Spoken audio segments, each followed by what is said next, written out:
সরু বাদামি হতে পারে বা একটু গোলাকারও হতে পারে, কিন্তু পুরা দাগটাই বাদামি, মাঝখানটা সাদা হবে না এবং শেপটাও চোখের মতো হবে না। তো সেটা হলে গিয়া বাদামি দাগ রোগ। আর এটা হলে গিয়া পাতা ব্লাস্ট। এটা অনেক সময় দেখা গেছে এই পানি যখন জমে থাকে পাতার মধ্যে, এই জীবাণুটা যেহেতু এয়ারবর্ন, মূলত এয়ারবর্ন এবং ওয়েদার ব্যবহার করলে এই রোগটা হয় না। তো সেইটা এটা আর কি মানে। আচ্ছা, আমি ডিটেলস আরো পরের দিকে বলতেছি। গিটের মধ্যে যেটা হয়, গিট কালো হয়ে উপরে উপরে খাবার পৌঁছাতে পারে না, যার দরুন অনেক সময় ভেঙে যায়, অনেক সময় পুরা এই গিটের উপরের অংশটা শুকায় যায়। আর শীষ বা শীষের গোড়ার দিকে কালচে দাগ হয়ে উপরের শীষটা পুরাটা চিটা হয়ে যায়। এটা লেগে ব্লাস্ট রোগ। আর একটা ধানের টুকরো হলুদ হয়ে খাটো হয়ে বসে যায়, অনেকে জন্ডিস বলে। এটা পাতা পড়া রোগ, ব্যাকটেরিয়া জনিত পাতা পড়া রোগ। এটা পাতা কিনারা দিয়ে আস্তে আস্তে করে খড়ের মতো সাদা হয়ে যাবে। এটা হলো গিয়ে পাতা পোড়া রোগ। তো বিশেষ করে হাইব্রিড এবং ঝড় বৃষ্টির পর এই রোগটা হয়। আরেকটা আছে খোল পোড়া রোগ। কৃষকরা পচা নামে চিনে আর কি, পচা বলে আর কি, যে পচা লাগছে জমিতে। তো এটা খোল পোড়া। পড়লে যেরকম আমাদের স্কিন সাদা হয়ে যায় পড়লে, এরকম ওই যে এরকম ধানের গাছেও ফলও হইতে পারে, পাতাও হইতে পারে। তো সেটাই যে থুপ থুপ সাদা সাদা হবে আর কি। যে রোগ তো আমরা জানি একটা অস্বাভাবিক অবস্থা আর কি। তো অনেক সময় সারের অভাবও হইতে পারে, রোগ না সেটা আর কি। আর ব্লাস্ট বা রোগের জন্য যদি হয়, তাহলে পুরোপুরি বোঝা যাবে স্পষ্ট, ডিস্টিংগুইশড মানে আলাদা হয়ে যাবে আর কি। যেমন এই মাঝখানে একটা জমি বাম পাশে দেখতেছি, এটা সারের অভাবে হয়েছে আর কি। পুরো জমিতেই মোটামুটি সমান ভাবেই হবে আর কি। সেটা হবে নিউট্রিয়েন্টের অভাব, অর্থাৎ নাইট্রোজেন অভাব হতে পারে, সালফার অভাব হতে পারে। তো নাইট্রোজেন অভাব যেটা নিচের দিকের পাতা সব পুরো জমিতে সমানভাবে হলুদ হবে, তখন নাইট্রোজেনের অভাব হয়। আর কচি পাতা, আগার দিকের পাতা, উপরের দিকের পাতা যদি হলুদ হয়, তখন দেখা গেছে পুরো জমিতে যদি সমানভাবে হয়, সেটা হবে সালফারের অভাব। সেটা হলে গিয়ে নিউট্রিয়েন্টের অভাব। আর রোগের জন্য যদি হয়, যে অনেক সময় যে চিটা হয়ে গেছে বা খাটো হয়ে বসে গেছে, হলুদ হয়ে সমানভাবে হয় না আর স্ক্যাটারলি, সেগুলো হলে গিয়ে রোগ। রোগ হওয়ার জন্য অবশ্যই তিনটা জিনিস লাগবে। একটা পরিবেশ থাকা লাগবে, যে অনুকূল পরিবেশ, জীবাণু আছে, জাতও আছে, কিন্তু অনুকূল পরিবেশ নাই, তাহলে আর রোগ হবে না। তো এরকম জীবাণু না থাকলে, অনুকূল পরিবেশ থাকলেও হ্যাঁ হবে না আর কি রোগটা। এবং সংবেদনশীল জাতও থাকতে হবে। এই তিনটা জিনিস, জীবাণু থাকতে হবে যেটা সংক্রামক জীবাণু। আমাদের বিভিন্ন প্রকার রোগ আছে, ছত্রাক, ব্যাকটেরিয়া, নেমাটোড, ভাইরাস, মাইক্রোপ্লাজমা, এগুলো আছে। আচ্ছা, প্রথমে আমি একটু বলে রাখি যে আমাদের কিছু কিছু রোগ নতুন ইন্ট্রোডিউস হচ্ছে আর কি। এটা প্রায় তিন তিন বছর ধরে আমরা দেখতেছি মাঠে। খুব অল্প অল্প পরিমাণে হয়, এখনো কোনো ইমার্জিং কোনো প্রবলেম না। তারপর এটা চিনে রাখা ভালো আর কি। এটাও ভাইরাস জনিত রোগ, এটা রেগিস্ট্যান্ট ভাইরাস বলে। এটা বাদামি গাছফড়িং বীজতলায় আক্রমণ করলে তখন মাঠে গিয়ে এই লক্ষণটা প্রকাশ পায়। লক্ষণটা হলো মানে সবুজ হয়ে খাটো হয়ে বসে থাকবে, একদম সবুজ, পুরো সবুজ, গোছাও আছে মানে গোছাটার মধ্যে অনেকগুলো টিলারও আছে, কিন্তু এটা খাটো হয়ে বসে থাকে। সেটা মানে পুরোপুরি পরে নষ্ট হয়ে যায়, ধান হয় না আর কি এটার মধ্যে। এটা হলো রেগিস্ট্যান্ট ভাইরাস। এটা এটা নিয়ে এত ইয়া করা দরকার, তবে কোনো ব্যবস্থাপনা নেওয়ার দরকার নাই মাঠে আর। এটা হয়ে গেলে কোনো কিছু করার নাই, এর জন্য বারবার বলতেছি যে মাঠে যদি এটা হয়ে যায় তাহলে আর কিছু করার থাকে না। এটা প্রিভেন্টিভ হিসেবে বীজতলায় এই বাদামি গাছ এটা থাকা যাবে না, ওইভাবে কন্ট্রোল মেজার নিলে তাহলে আর মাঠে গিয়ে এটা হয় না। তো সেটা একটু চিনানোর জন্য আর কি, যাতে মাঠে গিয়ে কোনো ব্যবস্থাপনা এখানে নেওয়ার দরকার নেই। এই রোগটা রেগিস্ট্যান্ট ভাইরাস গুলো খাটো হয়ে বসে থাকবে, সবুজ পাতাগুলো সবুজ থাকবে। আচ্ছা, ধানের টুংরো রোগ যদি আমি বলি, এটা অনেক অঞ্চলেই হয়। হ্যাঁ, যেসব অঞ্চলে ভাইরাসটা হয়, ভাইরাসটা আছে আর কি, মানে রোগ হয়, সেই অঞ্চলে অবশ্যই ব্যবস্থাপনা নিতে হবে আর কি এটা। আর যেসব অঞ্চলে রোগটা নাই, সেই অঞ্চলে ব্যবস্থাপনা না নিলে হবে আমার যদি। আর এই রোগটা হয় একটা ভেক্টরের মাধ্যমে। ভেক্টর মানে যেটা সবুজ পাতা ফড়িং একটা পোকা আছে, এই পোকার মাধ্যমে এই রোগটা হয় আর ছড়ায় আর কি ভাইরাসটা। ভাইরাস আমরা জানি যে করোনা ভাইরাস মানুষের মাধ্যমে ছড়ায়, সেরকমই টুংরু ভাইরাস যেটা, এটা ভাইরাস জনিত রোগ। প্রত্যেকটা ভাইরাসই, ভাইরাসের কোনো ওষুধ নাই, রেমিডি নাই, কিন্তু প্রিভেন্টিভ মেজার নিতে হয় আর কি। তো এইটা হইলে গিয়ে আমাদের এই যে সবুজ পাতা ফড়িং, এটা জমিতে প্রায় অনেক সময় দেখা যায়। আপনার খেয়াল করলে বুঝতে পারবেন, দেখতে পারবেন। এটা অনেক সময় ধান কাটার পরে আলোর মধ্যে, ঘরের মধ্যে চলে আসে, অনেক সময় দেখা যায় এটা। তো এটা হলে গিয়ে এই ধানের টুকরো রোগটা এর এই এই বাহকের মাধ্যমে ছড়ায় যায় আর কি। তো আমরা গবেষণা করে দেখছি যে যদি বীজতলা আক্রমণ করে, এই পোকাটা বেশি বেশি থাকে এবং বীজতলা আক্রমণ করে, সেইটাই মাঠে গিয়ে যে সিভিয়ারলি এখানে আমরা দেখতে পারতেছি পুরো জমির ধানে কিন্তু খাটো হয়ে বসে গেছে একবারে। আচ্ছা, এই যে আমরা দেখতেছি যে এই রোগাক্রান্ত যে যে ইয়াটা, এটা চিনার উপায় হলে গিয়া কমলা রঙের হলুদ হবে এবং গাছগুলো খাটো হয়ে বসে থাকবে। এই যে এখানে দেখা যাচ্ছে কমলা রঙের হলুদ, হ্যাঁ, খাটো হয়ে বসে থাকবে এবং এক জায়গা থেকে পাতাগুলা নর্মালি অল্টারনেট হিসেবে, মানে একটার পর একটা আস্তে আস্তে করে উপরের দিকে বাড়ে, যেমন সুস্থ গাছটা এরকম বাড়তেছে, একটার পর একটা আস্তে আস্তে করে পাতাগুলো বাড়ে। কিন্তু অসুস্থ গাছে, যেটা ভাইরাস আক্রান্ত গাছ, সেটা দেখবেন এই যে একটা গিট থেকে পাতাগুলো বের হচ্ছে। হ্যাঁ, এটাই স্পষ্ট করে চিনা যায়, প্রথম অবস্থায় চিনা যায় এটা। এবং শিকড় দেখবেন, শিকড় নাই, খুবই কম, নতুন শিকড় গজায় না এবং আস্তে করে টান দিলে উঠে যায়। কিন্তু একটা সুস্থ গাছ অনেক শিকড়, এবং টান দিলে মাটি সহ অনেক চলে আসে, অনেক কষ্ট হয়। তো সেইটা আর কি চিনার উপায় আর কি, খাটো হয়ে বসে থাকবে এবং এই যে এরকম একদম কমলা রঙের হলুদ হয়ে থাকবে। অনেক সময় অনেক পরে, লাগানোর 1.5 মাস পরে লক্ষণ প্রকাশ পায় অনেক সময়। হ্যাঁ, বা 15 দিন পর, 20 দিন পর, বা 1 মাস পর, 1.5 মাস পরও আমরা দেখছি লক্ষণ প্রকাশ পায়। কিন্তু এই মাঠে যখন লক্ষণ প্রকাশ পাবে সিভিয়ারলি, তখন আর আমাদের কোনো কিছুই করার থাকে না। এর জন্য আমরা বলছি যে বীজতলা, আমরা গবেষণা করে দেখছি যে এটা মূল উৎসটা হলে বীজতলা, খুব ঘন থাকে চারাগুলা এবং দ্রুত ছড়ায় ফেলতে পারে আর কি ভাইরাসটা। যদি ভাইরাস বাহিত পোকাটা থাকে তাহলে দ্রুত ছড়ায় ফেলে, সেইটাই লক্ষণ প্রকাশ পায় 15 দিন, 1 মাস বা 1.5 মাস পরেও লক্ষণ প্রকাশ পায়। তখন আর আমাদের কোনো কিছু করার থাকে না। এটা 3 মৌসুম হইতে পারে এবং 100% পর্যন্ত ফলন নষ্ট করে দেয়, এটা আমরা দেখছি, 100% পর্যন্ত ফলন নষ্ট করে দেয়। এই ধানগুলো পরবর্তীতে দেখা গেছে বসে যায় এবং শীত রট হয়। হ্যাঁ, একবার শীত রটে বসে, একবার বসে যায়, মানে পুরোপুরি 100% পর্যন্তই ফলন নষ্ট হয়। এই যে এরকম একটা, এই জমিটাই এরকম হয়ে যায় আর কি। একদম পুরা জমির ধানই নষ্ট হয়ে যায়। এই যে এখানে দেখছি খড়ও এরকম, যে খড়গুলো পাওয়া যায় সেগুলো গরু খাইতে চায় না, একবারে টোটালি নষ্ট হয়ে যায় আর কি। ধান তো নাই, একবার খুবই কম পাওয়া যায়। এটা এবং ব্লাস্ট, এই দুইটা রোগই 100% পর্যন্ত ফলন নষ্ট করে দেয়। যে আমরা একটা গবেষণা দেখছিলাম, 75, 71, বিনা ধান 7, 16, 17, 22, তারপর আমাদের আমন মৌসুমে 87 আছে, 87-র মধ্যে প্রচুর পরিমাণে হতে পারে। হ্যাঁ, যেসব অঞ্চলে বারবার বলতেছি, যেসব অঞ্চলে ভাইরাসটা হয়, রোগটা আছে, সেই অঞ্চলেই ক্ষতির সম্ভাবনা থাকতে পারে। আর যে অঞ্চলে নাই, ভাইরাস নাই, সেই অঞ্চলে সমস্যা নেই। প্রায় 100% পর্যন্ত ফলন নষ্ট করা যায়। আমরা বীজতলায় দেখছি, বিধান 75-এর বীজতলায় আমরা লক্ষণও প্রকাশ পেয়েছে, এমন অবস্থা হচ্ছে যে সেটা লাগানোর পর একদম পুরো জমি নষ্ট হয়ে গেছে, প্রায় 100% পর্যন্ত ফলন নষ্ট।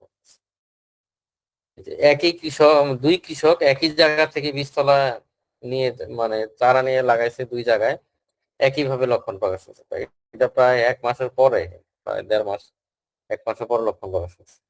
তো একবারে মোটামুটি 80% মতো ফলন নষ্ট হয়ে গেছে। এটা কুমিল্লায়, এইটাও সদর দক্ষিণ। আমাদের ভাই 2018 সালে আমাদের জমিতে হয়েছিল, মানে অনেকগুলো আমাদের এক্সপেরিমেন্টের ফিল্ড অনেক নষ্ট হয়ে গেছে। এরপর থেকে আমরা গুরুত্ব দিই যে কেন হচ্ছে এবং এটার রিমিডিটা আমরা বের করার চেষ্টা করি। তা আমরা রিমিডি যেটা, অবশ্যই বীজতলায় আমাদেরকে ব্যবস্থাপনা নিতে হবে। এইগুলা সবগুলাই আক্রমণ হয়েছে বীজতলায়, জমিতে লাগানোর পরে লক্ষণগুলো প্রকাশ পাইছে আর কি। তখন আর কিছুই করার ছিল না। এই যে কিছু এরকম হয়, 2018 সালের এটা একদম বসে যায়। আচ্ছা, এটার দমন ব্যবস্থাপনা হলে গিয়ে অবশ্যই প্রতিরোধ ব্যবস্থাপনা, বারবার বলছি যে বীজতলায় যেহেতু মূল সোর্স, মানে ওখান থেকে ছড়ায়, মাঠে গিয়ে ছড়াইলে আর কোনো কিছু করার থাকে না। এর জন্য আমরা দেখছি যে বীজতলায় যদি আমরা দমন ব্যবস্থাপনা নেই, এই সবুজ পাতা ফড়িং যে পোকাটা, এই পোকাটা যদি আমরা দমন করতে পারি বীজতলায়, তাহলে আর মাঠে গিয়ে সিভিয়ারলি হবে না। আর যদি মাঠে হয় তাহলে সেটা একটা দুইটা করে হবে, এটা মাটিতে পুঁতে ফেলতে হয় তখন, যাতে না ছড়ায়। তো আমরা বলছি যে যদি আমরা কীটনাশক না স্প্রে করি, তাহলে কিন্তু আমরা প্রতিদিন, প্রতি 5 দিন অন্তর অন্তর আমাকে এই হাত জাল এবং আলোক ফাঁদ, এই দুইটা প্রতি 5 দিন অন্তর অন্তর, বলছে হাত জাল এবং আলোক ফাঁদের মাধ্যমে এই পোকাটা দমন করা যায়, যদি আমরা ওষুধ না দিই, কীটনাশক না দিই। আর যদি আমরা কীটনাশক দিই, তাহলে আমাদের যে অনুমোদিত কীটনাশক গুলো আছে, সেগুলোর যে কোনো একটা, MIPC গ্রুপের আছে, কার্টাপ গ্রুপ, কার্বারিল, কার্বোসালফান, হ্যাঁ, এগুলোর ডোজও এখানে লেখা আছে। হ্যাঁ, 2.5 গ্রাম, বা অথবা প্যাকেটের গায়ে লেখা থাকে প্রত্যেকটা ডোজই। এবং মৌসুম ভেদে দেখেন আউশ আমন বোরো প্রত্যেকটা মৌসুমে আমরা দেখছি যে কোন সময়টা এই পোকাটা বেশি আসে। তো ওই সময়টা দমন করতে পারলে এটা আর মাঠে গিয়ে ছড়াবে না। তা আউশ এবং আমন মৌসুম আমরা দেখছি বীজ বপনের 10 দিন পর। আউশ মৌসুমে, আমন মৌসুমে 10 থেকে 15 দিন, বোরো মৌসুমে 15 থেকে 20 দিন। অর্থাৎ বোরো মৌসুমে আমার চারার গ্রোথ কিন্তু খুব কম হয়, স্লো গ্রোথ হয়। এর জন্য পোকাটা একটু আসতে দেরি করে, 15 দিনের পরে আসে, বেশি হয় আর কি। তো সেই মুহূর্তে একবার, আর লাগানোর 3 থেকে 5 দিন আগে একবার। হ্যাঁ, 3 মৌসুমে লাগানোর 3 থেকে 5 দিন আগে যদি আমরা আরেকটা স্প্রে করি তাহলে মাঠে গিয়ে অনেকটা রেজিস্ট্যান্ট থাকে। এই সবগুলো এগুলা মোটা অন্তর্বাহী কীটনাশক আর কি, যাদের মাঠে গিয়ে মানে 15 দিন বা 1 মাস পর্যন্ত ইফেক্টটা থাকে। তো সেটা আমরা সবাই ভালো করে মনে রাখবো যে আউশ আমন বোরো 10 থেকে 15 দিনের মাথায়, আউশ আমনে এবং বোরো মৌসুমে 15 থেকে 20 দিনের মাথায় প্রথম স্প্রেটা বীজ বপন করার পর, আর লাগানোর 3 থেকে 5 দিন আগে 3 মৌসুমে স্প্রে করলে তাহলে আর আমাদের এই পোকাটা দমন হয়ে যাবে। এই যে আমরা আলোক ফাঁদ এবং হাত জাল দিয়ে যদি দমন করি তাহলে অবশ্যই 5 দিন অন্তর অন্তর আমাকে করতে হবে। আর স্প্রে করলে ওই যে যেটা বলছি সেটা আমরা যে নাঙ্গল কোটে টিভির দ্বারে যেখানে প্রবণ এরিয়া, প্রবণ এলাকা, সেখানে আমরা পরীক্ষা করে সফলতা কৃষকের মাঠেই দেখা গেছে। এই যে এখানেও তুঙ্গু যেখানে প্রতি বছরই হইতে হবে। আর স্প্রে যে খরচটা খুবই কম, আমরা দেখছি যে মাত্র 50 টাকা যাবে, মানে স্প্রে যদি করি। হ্যাঁ, মাত্র 50 টাকা খরচে 2বার স্প্রে বীজতলায়, যেহেতু 1 বিঘার জন্য আর কি। 1 বিঘার জন্য আমরা প্রায় 200 বীজতলা তৈরি করি।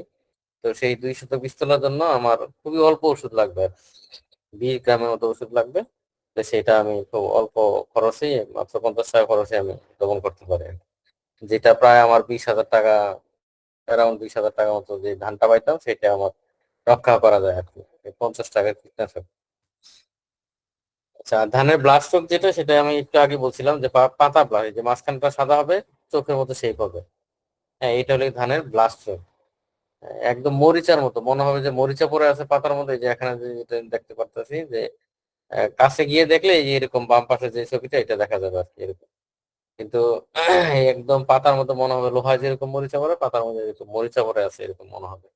এইটা হলো ধানের পাতা ব্লাস্ট। এই যে দাগের চারদিকে কিন্তু বাদামি, মাঝখানটা সাদা এবং শেপটা হবে চোখের মতো। এটা হলো চিনার উপায়। আর এগুলো অনুকূল আবহাওয়া অবশ্যই বৃষ্টি থাকতে হবে, বা পাতায় পানি জমে থাকতে হবে। যদি পাতায় পানি না জমে তাহলে আর এই রোগটা হবে না। অনেক সময় শীতকালে আমরা দেখি যে কুয়াশা, ঘন কুয়াশার কারণে দেখা গেছে পাতার মধ্যে পানি জমে। হ্যাঁ, এটা যেহেতু এয়ারের মধ্যে ভেসে বেড়ায় জীবাণুটা, ওই পানিতে পাতার মধ্যে আসে, তখন পাতা ব্লাস্ট হয়। এবং বর্ষাকালেও দেখছি আমরা সুগন্ধি জাতে, হ্যাঁ, এটা পাতার মধ্যে পানি জমে থাকলে সুগন্ধি জাত গুলো পাতা থেকে হয় আর কি। এবং পাতার মধ্যে হয়, জীবাণুটা আক্রমণ করে এবং পাতা ব্লাস্ট। যে এখানে যে একটা ভিডিও দেখতেছি আমরা, এই যে পাতা পানি পানি জমে আছে, যেসব জায়গায় পানিগুলো জমে আছে সেই সব জায়গায় কিন্তু ব্লাস্ট, পাতা ব্লাস্ট হচ্ছে না।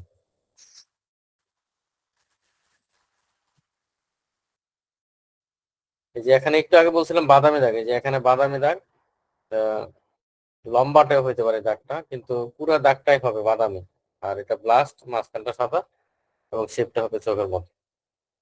এখানে সিমটম গুলো দেখে, এই যে একদম বসে গেছে, মনে হচ্ছে যে মরিচা পড়ে পুরো পাতা, গাছগুলো বসে গেছে এরকম। জীবাণুটা দেখতে পারতেছি, এটা আমরা বিশ্লেষণ করে অনেক সময় পরীক্ষা করা হয়। গিটের মধ্যে যেটা হয়, গিটটা কালো হয়ে যায়। হ্যাঁ, বিশেষ করে 34 দেখবেন যে অনেক অনেক হয়, মানে বিধান 34 আমাদের যে পোলাওয়ার ধান, সাদা পোলাওয়ার ধান গুলো সবচেয়ে বেশি হয় আমন মৌসুমে আর কি। হ্যাঁ, আমন মৌসুমে গিট ব্লাস্ট প্রচুর পরিমাণে দেখা যায়, পাতা ব্লাস্ট, গিট ব্লাস্ট এবং চিজ ব্লাস্ট সবগুলো হতে পারে। কালো জিরা যে এই পোলাওয়ার ধানটা হয় সেটার মধ্যে কম হয়, আমরা দেখছি রোগ হয় কিন্তু খুব কম হয়। সর্বোচ্চ আমরা 5% পর্যন্ত পাইছি কালো জিরা ধান যেটা। কিন্তু বাকি যে সাদা চিনি গুঁড়া বলেন আর বিধান 34 বা অন্যান্য যে সাদা যে পোলার ধানগুলো আছে, বা খাসা একটা লোকাল যে খাসা আছে, এগুলো হয় প্রচুর পরিমাণে ব্লাস্ট হয় আর কি। এই যে গিট গুলো অনেক সময় এরকম ভেঙে যায়, এই যে এরকম ভেঙে যায়। আর শীষ ব্লাস্ট হলে শীষের গোড়ার দিকে কালচে দাগ হয়ে পুরো শীষটা চিটে হয়ে যায়। এই যে দেখেন, এই যে একটু আগে বলছিলাম কলার ব্লাস্ট, হ্যাঁ, এটা লিটারেচারে কলার ব্লাস্ট অনেক সময় লেখে না। তো এটা কলার ব্লাস্ট, যে কলার রিজিয়নে, মানে পাতা, লিফ শিট এবং লিফ ব্লেডের এই মাঝখানে যেটা কলার, কলার রিজিয়নে যেটা হয় এইটা পুরো দাগটা এরকম বাদামি হয়ে যায়। তো সেটা লেগে ব্লাস্ট, কলার ব্লাস্ট বলে। আর শীষ ব্লাস্ট, শীষের গোড়ার দিকে কালচে হয়ে উপর শীষটা চিটা হয়ে যায়। অনেক সময় টারশিয়ারি ব্রাঞ্চে হয়, উপরের দিকের শীষে তো অনেকগুলো ব্রাঞ্চ আছে, উপরের দিকে যেখানেই হবে দাগটা যেখানেই হবে ওই উপরের ধানগুলো চিটা হয়ে যায়, বাকিগুলো সুস্থ থাকতে পারে। এটা সিভিয়ারলি হয়ে যায় স্যার অনেক সময়, স্যার তখন আমাদের কোন করা থাকে না। জি। স্লাইড দেখতে পাচ্ছি না তো। স্লাইড দেখা যাচ্ছে, স্লাইড দেখতে কোনো সমস্যা দেখা হচ্ছে না। যাচ্ছে তো। দেখা যাচ্ছে। আপনি দেখতে পাচ্ছেন না, আপনার হয়তো নেটওয়ার্ক সমস্যা। আমি কেটে দিয়ে আবার জয়েন করুন। হ্যাঁ, কেটে দিয়ে আবার জয়েন হলে ভালো। আচ্ছা, যেটা শীষ ব্লাস্ট বলি আমরা, শীষের গোড়ার দিকে যে কালচে হয় এবং মাজরা পোকার কারণে কিন্তু অনেক সময় সাদা শীষ বের হয়। এটা কিন্তু সাদা শীষ বের হবে আর কি, সাদা শীষ হয়ে, এবং সেটার মধ্যে কোনো ধান থাকবে না, পুরো শীষটাই সাদা থাকবে এবং চিটা আর কি, পুরাই সাদা, এবং টান দিলে আস্তেই করে উঠে যায়। মাজরা পোকার যেটা কাটা শীষের একদম গোড়ার দিকে কাটে, হ্যাঁ, মানে একদম ভিতরে কাটে আর কি। তো সেটা টান দিলে আস্তেই করে উঠে আসে। কিন্তু শীষ ব্লাস্ট যেটা হয়, এই যে এটা এটা কিন্তু টান দিলে উঠে আসবে না এবং ছিঁড়ে চলে আসবে, এটা এই শীষটা ছিঁড়ে চলে আসবে, এটা টান দিলে উঠে আসবে না। এটাও একটা চিনার উপায়। এবং দেখবেন যে শীষের গোড়ার দিকে একটা কালো দাগ থাকে। আর মাজরা পোকা যেটা কাটবে, এই একদম টান দিলে ওইটার একদম নিচের দিকে দেখবেন যে কাটা অংশ দেখা যায়, অনেক সময় পোকাটাও থাকে। তো সেটা থেকে মাজরা পোকা, আর এটা ব্লাস্ট।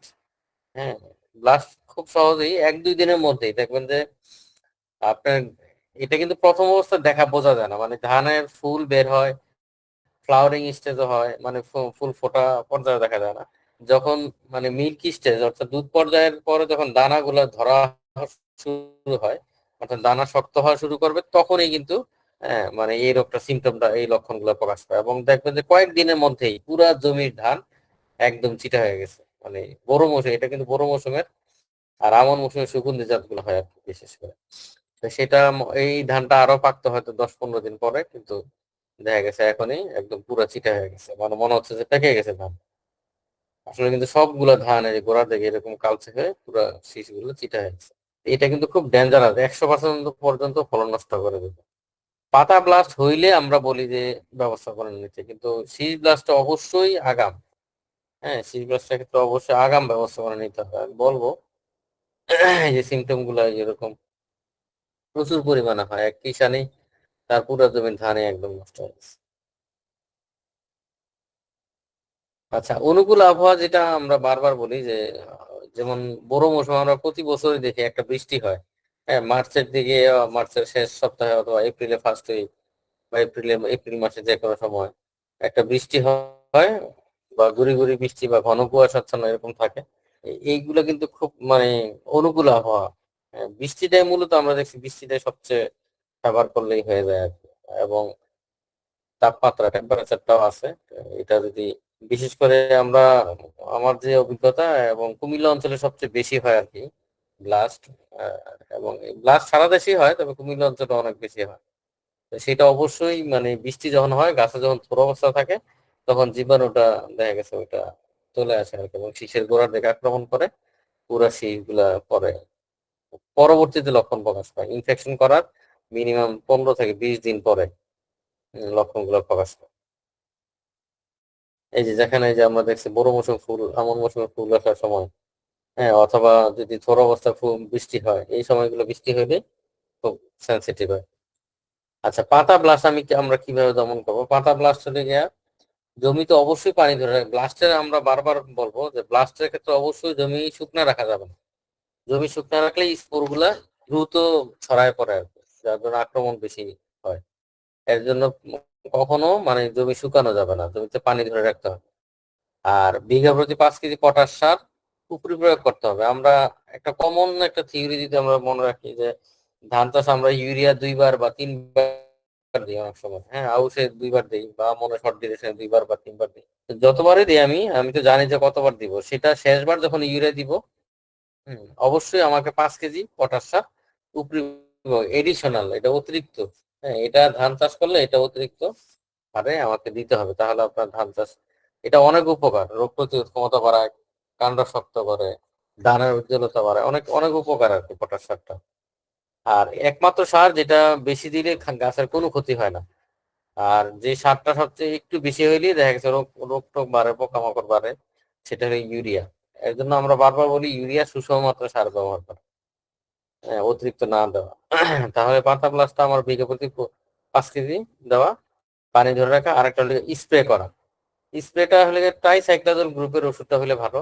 আমাদের এখন পর্যন্ত বাজারে যেগুলো রেজিস্ট্রেশন আছে ট্রাইসাইক্লোজল গ্রুপের এবং কোনাজল প্লাস স্ট্রোমিন গ্রুপ আর কি, দুইটা মিলে আর কি, হ্যাঁ, টেবুকোনাজল আর ট্রাইফ্লক্সিস্ট্রোবিন, এই দুইটা ইয়ার কম্বিনেশন যেটা, সেইটা এবং ট্রাইসাইক্লোজল, এই দুইটা ওষুধগুলো এখন পর্যন্ত বাজারে অনুমোদন আছে আর কি, আমরা অনুমোদন আমাদের কাছ থেকেই নেওয়া হয়, সরকারি ভাবে দেওয়া হয় অনুমোদন।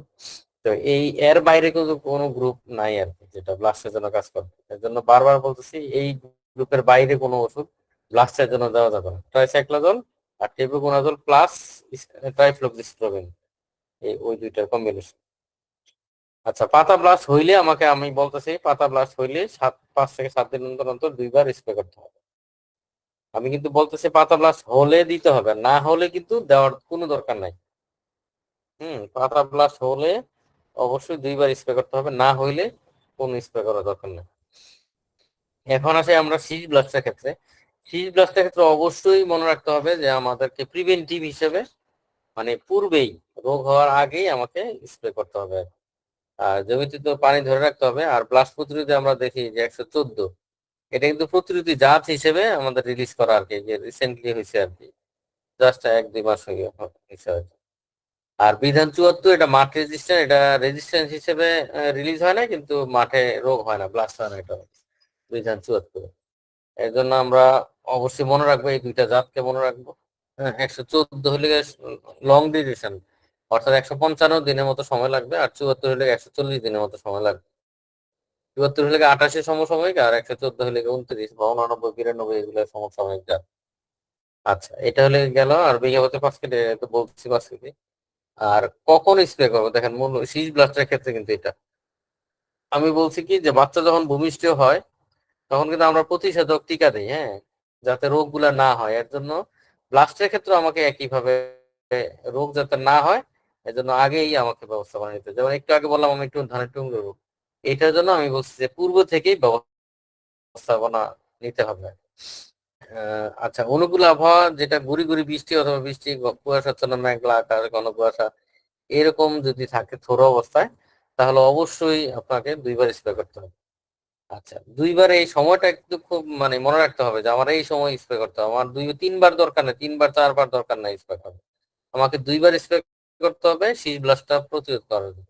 প্রথমটা হলে গিয়ে গাছে যখন পুরোপুরি থোর হয়, মুখ ফাটা শুরু হয়, হ্যাঁ, ঠিক সেই মুহূর্তে একবার, অর্থাৎ থোর হতে শীষ বের হওয়ার সময় একবার। হ্যাঁ, এই জিনিসটা আমরা দেখি অনেক সময় যে পুরোপুরি থোর হয়, গাছ মুখ ফাটা শুরু হয়, হ্যাঁ, ফেটে বের হওয়া শুরু হয় আর কি, তখন একবার। আর পুরোপুরি যখন শীষ, মানে শীষটা বের হয়ে যাবে, অর্থাৎ এই সময়টা মাত্র 7 থেকে 10 দিন সময় নেয় আর কি পুরোপুরি বের হইতে। হ্যাঁ, এই পুরোপুরি বের হয়ে যাওয়ার পরে দ্বিতীয়বার এই বিকেলে, অবশ্যই বিকেল বেলায়, মানে যেহেতু ফ্লাওয়ারিং স্টেজ, সকালে জমিতে নামা যাবে না, অবশ্যই 2টার পরে। হ্যাঁ, 2টার পরে নিরাপদ আছে, ফুলগুলা তখন বন্ধ থাকে, তখন কোনো সমস্যা হয় না। তাহলে অবশ্যই মনে রাখতে হবে, মানে শীষ বের হওয়ার সময় একবার, আর পুরোপুরি যখন বের হয়ে যাবে তখন একবার। এই 2বার বিকেল বেলায় এই ট্রুপার অথবা নাটিভো, হ্যাঁ, এই 2টা গ্রুপের ওষুধই আমরা রেজিস্ট্রেশন আছে আর কি, মানে যেগুলো প্রাইস এবং বাজারে অনেকগুলো আছে যেগুলো অবশ্যই ধান ফসল লেখা থাকবে এবং ব্লাস্ট রোগ লেখা থাকবে, সেটাই আপনারা স্প্রে করতে পারবেন, অন্যগুলো স্প্রে করা যাবে না। আচ্ছা, এই 2টা সময় আমাকে 2বার স্প্রে করলে আমার ভবিষ্যতে আমার এই ব্লাস্ট রোগটা হবে না, অর্থাৎ যেসব শীষের মধ্যে পানিগুলো পড়বে সেটা আর হবে না, অ্যাটলিস্ট ব্লাস্ট হবে না। আর মাত্রাটা এটা ভালো করে মনে রাখি যে আমরা 16 লিটার ড্রাম যেটা, অবশ্যই 8 শতক। আমরা এই জিনিসটা প্রত্যেকটা ইয়ার ক্ষেত্রেই, মানে ধানে আমি পোকার ওষুধ দিই আর রোগের ওষুধ দিই, মানে ছত্রাকনাশক দিই আর কীটনাশক দিই, অবশ্যই 2 লিটার পানি স্প্রে করা যাবে 1 শতক জমির জন্য। হ্যাঁ, যত লিটার পানি তার অর্ধেক জমি, এটা মনে রাখতে হবে। অর্থাৎ 16 লিটার ড্রাম দিয়ে যদি আমি স্প্রে করি, তাহলে আমি 8 শতক জমিতে স্প্রে করতে পারবো। এরকম আমরা 50 গ্রামে যদি টুপার দিই তাহলে প্রায় 4 ড্রাম লাগবে, হ্যাঁ, 13 গ্রাম করে প্রতি ড্রামে দেওয়া যাবে। আর নাটিভো যদি দেই, এই আমরা যে 4 গ্রাম নাও দিই 1 বিঘায়, অন্তত 3 গ্রাম যাতে অবশ্যই দিই, মানে 50 গ্রাম দিই। এত যদি বেশি কষ্ট হয় মিনিমাম 3 গ্রাম দিতে হবে। আর নাটিভো বা স্ট্রমিন, এগুলো যে স্ট্রমিন গ্রুপের, এগুলো 0.6 গ্রাম, হ্যাঁ, প্রতি আদারে 1 লিটার পানিতে আর কি। আচ্ছা, যাই হোক, এটা ডোজ গুলো লেখা থাকে গায়ে। অবশ্যই মনে রাখবেন 16 লিটার পানি দিয়ে আমি সর্বোচ্চ 800 জমিতে স্প্রে করতে পারবো আর কি। তাহলে এটা কিন্তু খুব ক্রিটিক্যাল সময়, এই সময়টা মনে রাখতে হবে, এবং প্রপার ওষুধটা যদি দেন তাহলে আমার ব্লাস্টার ভবিষ্যতে হবে না। আর ব্লাস্ট রোগ হওয়ার পর ওষুধ দিয়া কোনো কাজ হবে না, এটা বারবার বলতেছি। শীষ ব্লাস্টটা হয়ে গেলে আর কোনো কিছু করা থাকে না। এর জন্য রিস্ক যদি আমরা না নেই, হ্যাঁ, রিস্ক নিলে রোগ হইতেও পারে, না হইতে পারে, কিন্তু রোগ হোক বা না হোক, আমি যদি মাত্র এই 500 থেকে 600 টাকা খরচ যাবে, তাহলে আমার পুরা যে জমির ধান, 1 বিঘা জমির ধান, হ্যাঁ, এত কষ্ট করলাম, এত পরিচর্যা করে আমার পুরো খরচটা নষ্ট হয়ে যাবে পুরা, যদি আমার স্প্রেটা না করা হয়। বাই চান্স রোগ হয়ে গেলে কিছুই করা যায়। এই জন্য আমাদের সাজেশন যেটা, 74 এবং 114 ছাড়া বাকি সকল জাতেই আপনারা এই সময়, থোর বের হওয়ার সময় আর পুরোপুরি বের হওয়ার সময়, এই 2 বার বিকেল বেলা স্প্রে করে দিলে আপনি মোটামুটি নিশ্চিত থাকবেন। আর যেসব অঞ্চলে রোগ হয় সেটা আপনারা 114, হ্যাঁ, লং ডিউরেশনের জন্য 114 এবং শর্ট ডিউরেশনের জন্য বিধান 74 চাষ করতে পারেন। 74 মোটা, কিন্তু ভাত খাইতে ভালো। আচ্ছা, এই এই গ্রুপের ওষুধগুলা মোটামুটি এখন রেজিস্ট্রেশন আছে, আরো কয়েকটা নতুন আছে, লেখা হয় নাই। আচ্ছা, আমরা দেখেন আমন মৌসুমে দেখেন এই যে একবারে এখানে স্প্রে করা হয় না, পুরো শীষ গুলো চিটা হয়ে গেছে। আর এটা আরো 15 দিন পরে পাকবে, 10 থেকে 15 দিন। তো এটা একবার স্পষ্ট মাঠেই আমরা দেখাই দিচ্ছি গবেষণা করে, যে এখানে আমরা মান দিবস করছিলাম। হ্যাঁ, সুগন্ধি জাতে অবশ্যই একইভাবেই সুগন্ধি জাতে আমরা পাতা ব্লাস্ট এবং শীষগুলো দমন করবো। আমরা এই যে ফোরকাস্টও করা যায়, আমরা ফোরকাস্টও করি, কুমিল্লা থেকে আমরা ফোরকাস্ট করি, যে যখন এই যে আমরা দেখি মার্চের লাস্ট উইকে বা এপ্রিল ফার্স্ট উইক বৃষ্টি হচ্ছে বা ওয়েদার ফেভার করতেছে, তখন আমরা এটা কুমিল্লা অঞ্চলে ফোরকাস্ট করা এর মাধ্যমে এবং বিভিন্ন গ্রুপেও আমরা শেয়ার করার ফলে অনেকে কৃষকরা সচেতন হয়। যারা স্প্রে করে মোটামুটি তারা সচেতন, মানে মোটামুটি নিরাপদে থাকে না। এই যে এখানে হাওরের একটা ধান দেখতেছে 28 বিঘা, 28 প্রচুর পরিমাণে ব্লাস্ট। হ্যাঁ, এগুলা ব্যবস্থা করে নিই, তাহলে আমাদের প্রতি সম্ভাবনা থাকে না। আচ্ছা, ব্যাকটেরিয়া জনিত পাতা পড়া রোগ, যেটা পাতার কিনারা দিয়ে, চিনার উপায়টা হলে পাতার কিনারা দিয়ে আস্তে আস্তে করে নিচের দিকে নামতে থাকে। প্রথম পানি চোষা দাগের মতো দেখা যায়, এই পানি চোষা দাগ গুলা আস্তে আস্তে নিচের দিকে নামতে থাকে, তখন ওই যে উপরের দিক থেকে খড়ের মতো হয়ে যায় পাতাগুলা। এটা হলে গিয়া পাতা, ব্যাকটেরিয়া জনিত পাতা পড়া রোগ। এরকম হাইব্রিডে সবচেয়ে বেশি দেখা যায়। আবার দেখা যায় ঝড় বৃষ্টির পর পর যদি অনেকে সার টার দেয়, হ্যাঁ, বা ব্যাকটেরিয়া কিন্তু অবশ্যই ক্ষতের মাধ্যমে ঢোকে, ক্ষত ছাড়া ব্যাকটেরিয়া কখনো আক্রমণ করতে পারে না। যেমন ঝড় বৃষ্টির মাধ্যমে যখন ক্ষত সৃষ্টি হয় পাতার মধ্যে, তখন এই জীবাণুটা প্রবেশ করে আর কি, আক্রমণটা শুরু হয়। আরেকটা, লাগানোর পর পরে ক্রিসেক হয়, যে এরকম চারা ধসা বলে ক্রিসেক, চারাগুলো ধসে যায়, মানে এরকম মরে যায় আর কি। তো সেই ক্ষেত্রে আমরা চারা যখন উঠাবো পানিতে ধুয়ে ফেলবো চারাগুলা। ওই যে মাটি সরানোর জন্য অনেকে কি করে, বাড়িতে লাঠির মধ্যে বা একটা কোনো কিছুর মধ্যে বা হাতের মধ্যে বাড়ি দিলে তখন এই যে পিচ একটা বেশি হইতে পারে, তখন এই জন্য একটু অ্যাভয়েড করা, বরঞ্চ মাটি সরানোর জন্য আমরা পানিতে ধুয়ে ফেললে ভালো হয় আর কি। একটু কষ্ট হবে, তবে পানিতে ধুয়ে ফেললে আর পিচ একটা জড়িত হবে না। এটা লাগানোর কিছুদিন 5 থেকে 7 থেকে 10 পরে দেখা যায়, তো সেটা একটু ইয়ে করে। এই যে আমরা দেখতেছি ব্যাকটেরিয়াল চলে গিয়া, এই এটা হচ্ছে জীবাণু, ব্যাকটেরিয়াটা অনেক সময় দেখা গেছে এরকম দেখা যায় আর কি। তো আমরা কালচার করলে এরকম কালার হয়। আর এটা খালি চোখে দেখা যায় না, ব্যাকটেরিয়া গুলো ইলেকট্রন মাইক্রোস্কোপে ছবি দেখা। আর এটার জন্য এখন পর্যন্ত কোনো ওষুধ নাই। হ্যাঁ, ঝড় বৃষ্টি পরপরে আমরা যেগুলো বলি, যে ঝড় বৃষ্টি পরপরে ইউরিয়া সারটা না দেওয়া, হ্যাঁ, দেওয়ার প্রয়োজন হলে 7 থেকে 10 দিন পরে দেই। আর রোগ দেখার পর ইউরিয়া সার প্রয়োগ বন্ধ রাখতে হবে। আর পটাশ সার, অবশ্যই পটাশ সার, আমি বারবার বলতেছি পটাশ সারটা এই শেষবার ইউরিয়ার সাথে উপরি প্রয়োগ করা। আর আমাদের রোগ দেখার পর 60 গ্রাম সিভিট, 60 গ্রাম পটাশ 10 লিটার পানিতে 500 জমিতে, অর্থাৎ আমি যদি 100 গ্রাম দিই তাহলে 16 লিটার ড্রামে দিলেই হবে 100 গ্রাম করে। 2 থেকে 3 বার স্প্রে করে রোগের প্রাথমিক পর্যায়ে আর কি, রোগের প্রাথমিক অবস্থায় শুরুতে 2 থেকে 3 বার স্প্রে করলে এই রোগটা মানে বাড়বে না আর কি। থেমে থাকবে, বাড়বে না। আর রোগ প্রতিরোধী জাত যদি আমি মনে করি যে আমার অঞ্চলে যদি এরকম হয়ে থাকে এই রোগটা, তাহলে বড় মৌসুমে আমরা বৃধান 101 চাষ করতে পারি। এটা একদম প্রতিরোধী জাত, মানে জিন ঢুকানো আছে XC21, XA5, তারপরে XA13, এইগুলা জিনগুলো ঢুকানো আছে। এটা প্রতিরোধী জাত হিসেবে রিলিজ করার। এইটার মধ্যে এই ব্লাস্ট রোগটা হবে, পাতা পড়া রোগটা হবে না।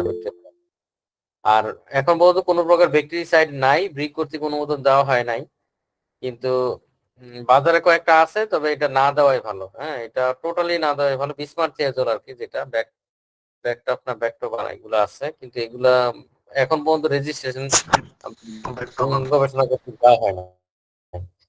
সো এগুলো ওষুধ খরচ বাড়বে, কোনো কাজ হবে না, শুধু কোনো দরকার নাই ওষুধ দেওয়ার। হ্যাঁ, এই যে জিবিটার আমি পটার যেটা বলতেছি, এটা স্প্রে করলেই 2 থেকে 3 বার রোগটা দমন হবে না, মানে কন্ট্রোল হবে, মানে বাড়বে না। স্যার, গাছের ছায়াযুক্ত স্থানে কি এই রোগটা দেখা যায়? খোলপোড়া রোগ যেটা, সেটা হলে আমাদের এই যে আপনার কৃষকরা যারা যেটা পচা বলে, সেটা হলে ধানের গোড়ার দিকে দেখেন এরকম ছোপ ছোপ সাদা সাদা হবে। হ্যাঁ, ছোপ ছোপ সাদা সাদা। এবং এটা ওই যে অনেকে বলে যে গোখরা সাপের চামড়ার মতো মনে হয় আর কি। তো পড়লে যে স্কিন পড়লে আমাদের সাদা হয়ে যায়, এরকম ঠিক সাদা সাদা গুটিকা, অনেক সময় গুটিকা ওগুলো দেখা যায় যে এরকম স্ক্লেরোসিয়া বলে আর কি, স্ক্লেরোসিয়া গুলো দেখা যায়। হ্যাঁ, এটা সিভিয়ারলি যখন হয় পাতার মধ্যে চলে যায় অনেক সময়। আর এই রোগটা এটা সর্বোচ্চ কুশি পর্যায় থেকে তখন ছড়ানো শুরু হয় আর কি, মানে ছড়ায় যায় আর কি। তখন ছড়ানোর সম্ভাবনা বেশি থাকে। আর আউশ এবং আমন মৌসুমে বেশি হয়, যেহেতু পানি বাহিত, পানির মাধ্যমে কিন্তু ছড়ায়, দ্রুত ছড়ায়। আর বড় মৌসুমে কম হয়, তারপরেও কিন্তু প্রতি মৌসুমেই এটা হয়। এর জন্য এটা দুশ্চিন্তা হওয়ার কোনো কিছু নাই। এটা তেমন একটা মেজর না, তারপরেও প্রতি জমিতেই কিন্তু দেখতে পারবেন, আমরা প্রায় জমিতে দেখতে পারবেন। কিন্তু ক্ষতির সম্ভাবনা কখন হয়, যখন সর্বোচ্চ কুশি পর্যায়ে এবং রোগ জীবাণুটা থাকে এবং গাছের উচ্চতার অর্ধেক যদি হয়, তখন ক্ষতি হইতে পারে আর কি, অর্ধেকের উপর উঠতে থাকে। এর জন্য এটা আমরা বলি যে সব সময় সর্বোচ্চ কুশি পর্যায়ে গাছের গোড়া পর্যবেক্ষণ করা, এবং নিচের দিকে যদি থাকে এবং বেশি পরিমাণে থাকে, তাহলে কিন্তু আমাকে স্প্রে করতে হবে। এবং পানি যদি থাকে তাহলে পানিটা সরানোর যদি সুযোগ থাকে তাহলে পানি সরায় দেওয়া, না সুযোগ থাকলে অবশ্যই স্প্রে করা, যদি বেশি থাকে বা প্রতি মানে পুরো জমিতে যদি থাকে আর কি। হ্যাঁ, তো এইটাও গাছগুলো একদম মরে ফেলে আর কি, মানে মেরে ফেলে। এই এই ক্ষেত্রেও কিন্তু চিটা হয়, কিন্তু ইয়া হয় না, গাছটা শুকিয়ে মারা যায় আর কি। তো সেই ক্ষেত্রে 100% মতো ফলন নষ্ট হয় না আর কি, আমরা দেখি না 100% ফলন নষ্ট হয় এখন পর্যন্ত। তো এটা খুব ইজিলি কন্ট্রোল করা যায়, এবং বাজারে প্রচুর পরিমাণে মানে ওষুধ আছে, মানে রেজিস্ট্রেশন প্রাপ্ত কোনাজল গ্রুপের, যে কোনো ওষুধ দিলেই হয়, কাজ হয়ে যায়। এই যে বারবার আমি দেখেন প্রতিটা রোগে কিন্তু 5 কেজি পটাশ সার প্রয়োগ করা হয়। আচ্ছা, নাটিভ, এমিস্টার টপ, ফলিকো, টিল্ট, এগুলো অনেকগুলো অনুমোদিত আছে। হ্যাঁ, এগুলো যে কোনো একটা স্প্রে করা। আর এটা অবশ্যই মনে রাখবেন, গাছের সর্বোচ্চ কুশি পর্যায়ের আগে জমিতে স্প্রে করার কোনো দরকার নাই, এবং স্ক্যাটারডি কিছু কিছু থাকে প্রায় জমিতে দেখা গেছে ওই সর্বোচ্চ কুশি পর্যায়ের আগে। হ্যাঁ, কিছু কিছু থাকে, কিন্তু কৃষকরা কি করে যে সাথে সাথে লাগানোর 10 থেকে 15 দিন একটা দুইটা করে গোছা হয়তো দেখে এবং স্প্রে করা শুরু করে ছত্রাকনাশক। ইভেন অনেক কৃষক আছে যে আমার বীজতলার পর্যন্ত আমার এই ছত্রাকনাশক দেয়, কোনো দরকার নাই, একদম টোটালি নিষেধ বীজতলায় কোনো। এবং বীজতলা আমরা ব্লাস্টও দেখছি, বীজতলায় ব্লাস্টের সিমটমও পাওয়া যায়, কিন্তু কোনো স্প্রে করার দরকার নাই, বীজতলায় ওরকম সিভিয়ারলি কখনোই হয় না।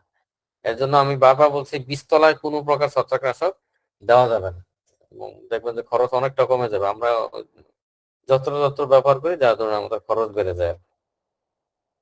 আচ্ছা, খোল পচা আর পোড়া দুইটার দমন ব্যবস্থা প্রায় একই, মানে কোনাজল গ্রুপের ওষুধগুলো স্প্রে করলে হয়। তবে খোল পচার ক্ষেত্রে এটা কিন্তু এটাও খুব ডেঞ্জারাস, এটাও দেখা যায় 1-2% পর্যন্ত ফলন নষ্ট করে দেয়।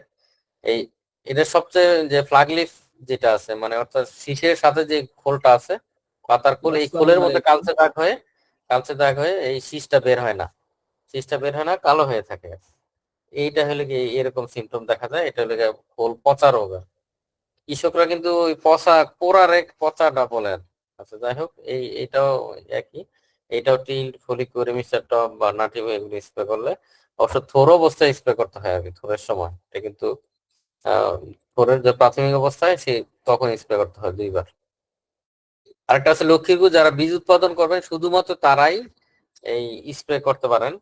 আর এইটা হয় কিন্তু নাইট্রোজেন সার যদি আমরা বেশি পরিমাণে প্রয়োগ করি, অথবা অনেক সময় দেখা যাচ্ছে কম্পোস্ট এক জায়গায় বেশি পড়ে গেছে, ওই জায়গাটা গ্রোথ বেশি, দেখা গেছে ওই জায়গায় এই এই লক্ষ্মীর গুড়টা দেখা যায়। এটা গুটিকা গুটি কালো গুটিকা হয়, হলুদ হয়, সাদাটা রেয়ার, এটা সাদাটাও পাওয়া গেছে আমরা দেখছি।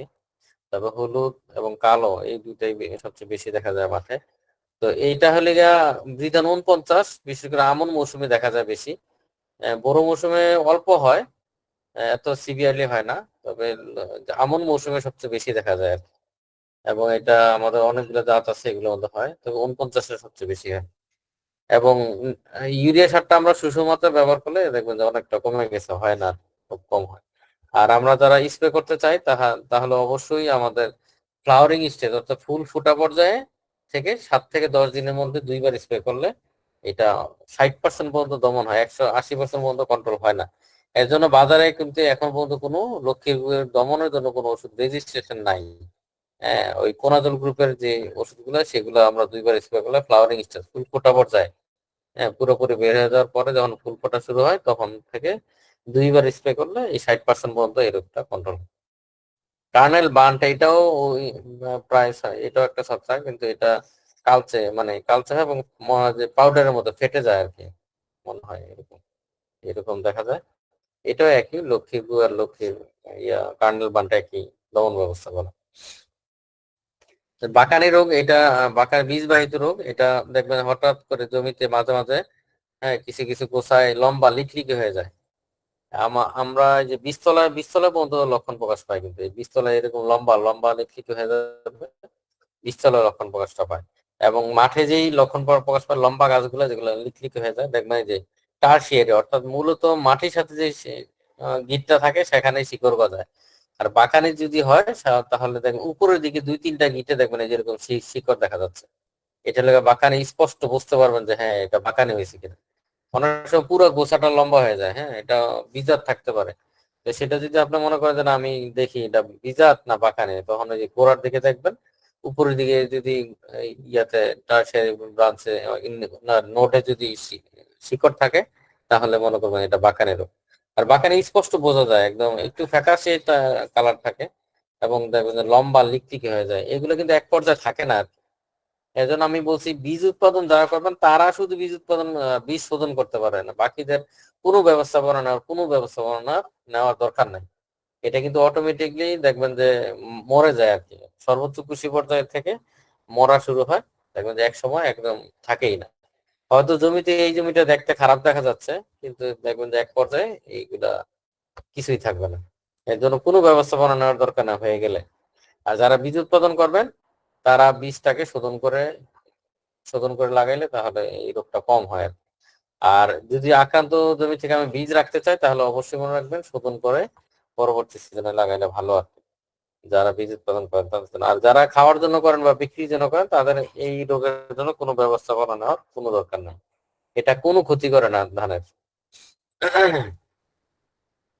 আচ্ছা, বীজ যদি শোধন করেন তাহলে যে বেবিস্টিন, অটোস্টিন অথবা অনুমোদিত বীজ, কার্বেন্ডাজিম, বিশেষ করে কার্বেন্ডাজিম গ্রুপের যে ছত্রাকনাশক গুলো 2 থেকে 3 গ্রাম প্রতি লিটার পানিতে। হ্যাঁ, আমার যদি 5 কেজি আমি যদি ধান ভিজাই, তাহলে আমাকে পরিমাণ 5 কেজি ধানটা কতটুকু পানিতে আমার ভিজানো যাবে সেই হিসাবে আপনারা পানি ক্যালকুলেশন করে আপনারা এইভাবে দিতে পারেন। অনেক সময় চারাও শোধন করা যায়, হ্যাঁ, চারাগুলো ওই যেরকম পানি, তো এই ডোজটা একই, 2 থেকে 3 গ্রাম প্রতি লিটার পানিতে, ডোজ একই। চারাগুলো আপনারা ওভারনাইট ভিজিয়ে রাখলেও হয়। আর যদি বীজও যদি ভিজান তাহলে এই যে প্রায় 12 ঘন্টার মতো ভিজে রাখতে হবে। ভিজায় কিন্তু মানে ধুয়ে ফেলতে হবে আর কি বীজগুলা, হ্যাঁ, ধুয়ে তারপর লাগাতে মানে যাকে দিতে হয়। আচ্ছা, ট্রেতে সুস্থ সবল চারা, এটা বেশি একটা বলবো না, সব জায়গায় নাই, সমলে যারা চাষ করে, হ্যাঁ, মানে রাইস ট্রান্সপ্লান্টার দিয়ে যারা করে ট্রে সিডলিং করে তাদের কি জন্য এটা আর কি। এই যে অনেক সময় দেখা গেছে এরকম হঠাৎ করে একটা দুইটা চারা মরা শুরু করবে, সিডলিং ব্লাইট বলে আর কি এটা, হ্যাঁ, সিডলিং ব্লাইট, চারা পড়া রোগ। এটা তখন প্রাথমিক অবস্থায় যদি দেখেন তখন ওই যে ট্রের পানিটা মোটামুটি ভিজা থাকবে এবং ভিজা রেখে তখন ওই যে টিল্ট অথবা ফলিকুর অথবা এমিস্টার টপ এই ওষুধগুলা 2 ml পার লিটার পানিতে হারে ভালো করে ভিজাই দিতে হবে আর কি 2 বার। হ্যাঁ, রোগ হওয়ার পর থেকে 2 বার যদি স্প্রে করেন তাহলে আমার এই সিডলিং ব্লাইটটা আর হবে না। আরেকটা আছে, আপনারা এমিস্টার টপ দিয়েও বীজগুলা যদি ট্রেতে চারা করেন, অনেক সময় এমিস্টার টপ দিয়ে বা টিল ফলি করে এগুলা দিয়ে কিন্তু বীজটা শোধন যদি করেন, শোধন মানে কি বীজটা ভিজায়া জাস্ট তারপরে জাগ দেওয়া দিলে আপনারা দেখবেন যে এটা রোগটা কম হবে। আর একটা panicle blight, bacterial panicle blight, এটা নতুন একটা 3-4 বছর 4 বছর 4-5 বছর হবে আর কি। এই রোগটা মাঝে মাঝে দেখা যায়, এমন মৌসুমে বেশি দেখা যায়। হ্যাঁ, অনেক সময় হাই টেম্পারেচার হলে গাছে যদি থোর হয়, হাই টেম্পারেচার হলে এই যে অ্যাবর্শন হয়ে যায় আর কি ধানগুলা। তো তখন এইগুলা দেখা গেছে বাড়ি দিলে যেরকম দাগ হয়, মনে হবে যে এরকম দাগ হয়ে গেছে আর কি ধানের মধ্যে। তো এটা এটা হাই টেম্পারেচার যদি থাকে থোর অবস্থায়, এটা যদি বীজের মধ্যে থাকে, আর এটা বীজবাহিত রোগ, হ্যাঁ, বীজের মধ্যে থাকলে যদি ফেভারেবল ওই ওয়েদারটা পায়, হাই টেম্পারেচার মানে 35 ডিগ্রি উপরে টেম্পারেচার যদি ওই সময়টা পায়, হ্যাঁ, তখন দেখা গেছে এরকম হয় আর কি, লক্ষণটা প্রকাশ পায়। এটা এখন পর্যন্ত কোনো দরকার নাই ব্যবস্থা নেওয়ার। আর হয়ে গেলে এটা কোনো ব্যবস্থা নাই, সহজ হিসাব। এর জন্য হাই টেম্পারেচার হইলে আর বীজ যদি বীজে থাকে তখন এই রোগটা হইতে পারে। তো ঠিক আছে, ধন্যবাদ সবাইকে। আর যদি এখন কারো কিছু বলার থাকে তাহলে বলতে পারো, জিজ্ঞাসা করার। স্যার, লক্ষ্মীর গু নামে যে ইয়েটা, এটা কি ছত্রাকের আক্রমণের কারণে হয়? হ্যাঁ, ছত্রাকজনিত রোগ, এটা ছত্রাকের কারণে হয়। স্যার, এটার প্রতিষেধক ব্যবস্থা কোন সময় থেকে নিতে হবে বা কোনটা ভালো কাজ করে?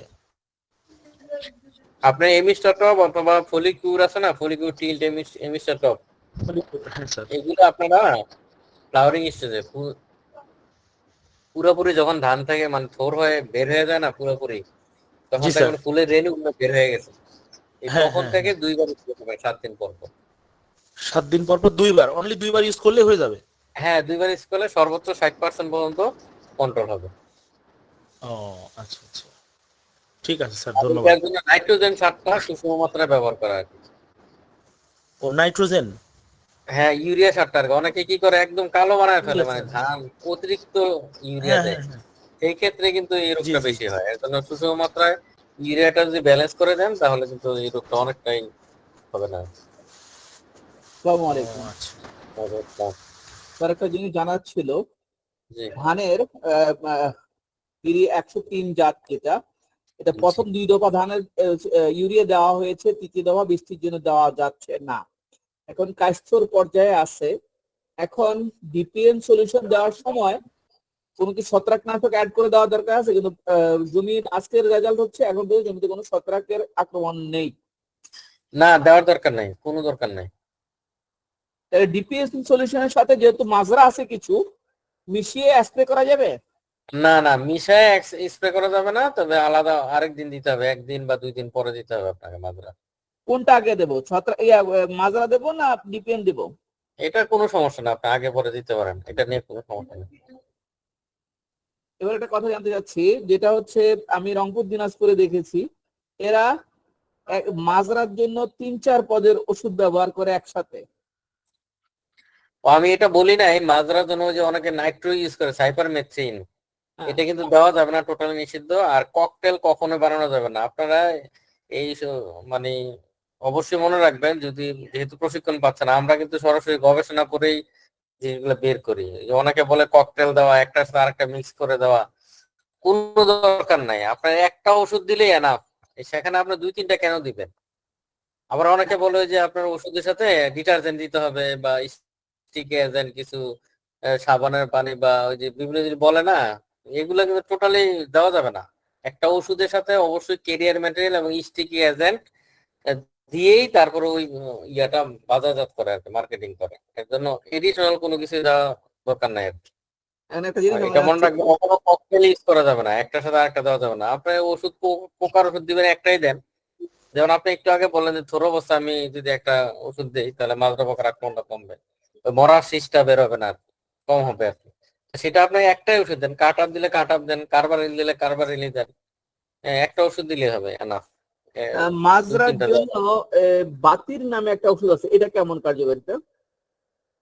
ওটা গ্রুপটা কি সেটা তো জানি না, গ্রুপটা তবে আমি শোনেন, একটা জিনিস মনে রাখবেন, অবশ্যই ধান ফসল লেখা থাকতে হবে। আর যদি এই ধান ফসল লেখা থাকতে হবে এবং রোগের নাম বা হ্যাঁ পোকার জন্য যদি দেন পোকার নামটা উল্লেখ স্যার, থাকতে হবে, তাহলেই যে বাত আপনারা আপনার বাতিরটা ঔষধ হচ্ছে গুলো স্যার দিতে পারবেন, এবার তারা কোনো কাঠটা, দরকার নাই। স্যার আমি বলি স্যার, বাতিরটা হচ্ছে জি। কাঠটা হচ্ছে আপনার 900 গ্রাম আছে প্রতি কেজিতে, আর হচ্ছে অ্যাসিটামিপিড ও আছে হ্যাঁ 30 হ্যাঁ গ্রাম। হ্যাঁ হ্যাঁ, এটা এটা দিতে পারবেন, ধানের এটা জন্য ভালো হবে। রেজিস্ট্রেশন পাবে। হ্যাঁ হ্যাঁ, এটা ভালো হবে, দিতে পারবেন। কাট আপটা ভালো। আরেকটা স্যার জিনিস মনে আমি একটা রাখবেন, প্রশ্ন করছিলাম, আরেকটা স্যার জিনিস, আমি একটা প্রশ্ন করবো। ক্লোরোপাইরিফস গ্রুপের কোনো ওষুধ ধানে দিবেন না, ক্লোরোপাইরিফস গ্রুপের। স্যার ককটেল ব্যবহারে ক্ষতিকর দিকগুলো একটু যদি বলতেন, অনেকে বলে যে আসলে কি কি ক্ষতিকর হয়, হ্যাঁ আমরা বলতে পারি না তখন। হ্যাঁ, আচ্ছা, ক্ষতি যেটা হয়, আপনি আপনি ধরেন একটা বাচ্চাকে আপনি যদি খাবার দেন, ধরেন একটা 5 বছরের বাচ্চাকে একটা 25 বছর যুবকের সাথে খাবার দেন, একই খাবার খাইতে পারবে? না, খাইতে পারবে না। পারবেন স্যার। যুবক, হ্যাঁ, অসম্ভব। একটা একবার 5 বছরের বাচ্চা যেই খাবারটা খাবে, একদম 25 বছরের যে এর তো অনেক বেশি খাবে, ঠিক না? তো সেই রকম আপনাকে আপনার গাছকে পানির যে মাত্রাটা, 1 লিটার পানিতে আমরা বলি যে 1 গ্রাম যদি বলেন একটা ওষুধ, কারণ আরে এই 1 গ্রাম ওষুধটা গাছ নিতে পারে দেখে এই ডোজটা এইভাবেই মেনটেন করা। হ্যাঁ, 1 গ্রাম নিতে পারবে 1 লিটার পানিতে, যেটা স্প্রে করা হয় সেটা গাছ নিতে পারবে। এখন 1 গ্রামের জায়গায় আপনি যদি 2 গ্রাম দেন বা 4 গ্রাম দেন, হ্যাঁ, গাছটা তখন নিতে পারবে না, ওই ওষুধটা নিতে পারবে না তখন। এইটাই হলো গিয়ে মূল কারণ, যে আসলে গাছ তো নিতে পারবে না, আপনি দিতেছেন পানি 1 লিটার পানিতে আপনি 1 গ্রাম হলো গিয়ে মাত্রা, আপনি দিতেছেন আরো 5 গ্রাম, তার মানে কি কনসেন্ট্রেশন বেড়ে যাচ্ছে না? জি আপনি স্যার। একটা পানিতে 1 গ্লাস পানি যদি 1 চামচ লবণ দেন আর 5 চামচ লবণ দেন, আপনি 5 চামচ লবণ ওটাকে খাইতে পারবেন? খাইতে পারবেন না, মানে অনেক সময় বমি আসবে, নিতে পারবেন না। হয়তো 1 চামচটা আপনি খাইতে পারতেছেন, বা আধা চামচ, বা যেই দোষটা, যেমন আপনার যে কোনো একটা কিছু ভাত বা তরকারি একটু বেশি হয়ে গেলে আপনি খাইতে পারতেছেন না, নিতে পারতেছেন না, এই স্যার সেরকম আর আমার কি। একটা প্রশ্ন ছিল। স্যার স্যার এখানে একটা আরেকটু। কথা হচ্ছে, দেখেন আমি আশপাশে যারা আমার এখান থেকে কীটনাশক বা নেয়, জি। যেখানে বাতির এই গ্রুপটার মাত্রা হচ্ছে প্রতি একরে 60 গ্রাম, অথচ এরা প্রতি একরে 10 থেকে 12 ড্রাম স্প্রে করে। প্রতি ড্রামে তারা দিচ্ছে আপনার এই মানে এক প্যাকেটে 50 গ্রাম থাকে, ওটাকে 4 ড্রামে ভাগ করে দেয়। 50 গ্রামকে 4 চার গ্রামে ভাগে ভাগ করে, মানে 50 গ্রামে 3 গ্রাম বা 3 গ্রাম বা 4 গ্রাম করে। হ্যাঁ, ডোজ যেটা লেখা আছে সেইটাই দিতে হবে, এর কম বেশি করলে তো আরে কাজ করবে এটা না। নিয়ে তো অনেক কৃষক পর্যায়ে ঝগড়াঝাটি হয়, আমি মানা করলে তো আপনার বেচেন কাম বেচেন। আপনি দেখেন ওই যে ডোজ বলবেন যে ডোজ যেটা লেখা আছে এটাই, পরে ওষুধে ডোজ দিতে পারবেন না যে ওষুধে কাজ করতেছে না। এরকম হয়েছে অনেকেই, যেমন ধরেন আমার ওষুধ দিতে ব্লাস্টের, দেখা গেছে সে ডোজ মেনটেন করে নাই, 50 গ্রাম দিয়ে 1 গ্রাম দিয়ে পুরো 30 শতক দিয়ে দিয়েছে, সেটা তো কাজ করবে না। এই জিনিসগুলো সচেতনতা বাড়াইতে হবে কৃষকদের, যে না বাড়াইলে তো সমস্যা। ওরা এদিকে বেশি বুঝাইতে গেলে আপনারা বেশি বুঝেন, উল্টা আর গায়ে দিতে মানে তর্কাতর্কি ধরেন হয়। কোনো কারণে ধরেন কোনো কারণে সে হয়তো লাকিলি তার রোগ হইলো না বা পোকা আক্রমণটা হলো না, কিন্তু সে তো মেনটেন করে, কোনো কারণে যদি হইয়া যায় এবার, তখন তো সে নিজেই ধরা খাবে আর কি। তখন বুঝবে আর কি, তখন তখন কি বলে বলে যে ওষুধে কাজ করে না, এরকম বলে আর কি অনেকে। স্যার এই বিষয়ে একটা প্রশ্ন ছিল আমার। যেমন আমাদের এইদিকে আমরা যেমন এখন মাছ ধরার খুব উৎপাত, তো আমরা এক্ষেত্রে অনেকে নিট শট, ওয়ান স্টপ বা আপনার এই কার্টা প্লাস অ্যাসিটাপ্রিমিড গ্রুপ যেগুলো আছে বা এম গোল্ড, হ্যাঁ এইগুলো ব্যবহার করতেছে কৃষক। তো যতটুকু ডোজ ততটুকুই দিতেছে, কিন্তু তারপরেও নাকি রেজাল্ট পায় না। তো রেজাল্ট না পাওয়ার কারণ কি হতে পারে, মানে আসলে এটার মানে ইস্যুটা কি স্যার? যে আমি নিজেই দিছি কৃষকরে, তো কৃষক মানে ব্যবহার করছে, হ্যাঁ 3 বিঘার ডোজ 3 বিঘাই দিছে, হ্যাঁ কিন্তু তারপরেও রেজাল্ট নাই। তো এক্ষেত্রে কি কি ফল্ট হতে পারে স্যার বিষয়গুলো? হ্যালো, হ্যালো, হ্যালো, হ্যাঁ জি হ্যালো। বলুন, আপনার কথা শোনা যাচ্ছে। হ্যাঁ, প্রশ্ন করলাম তো স্যারকে। স্যার কি আছে? Sir, hello.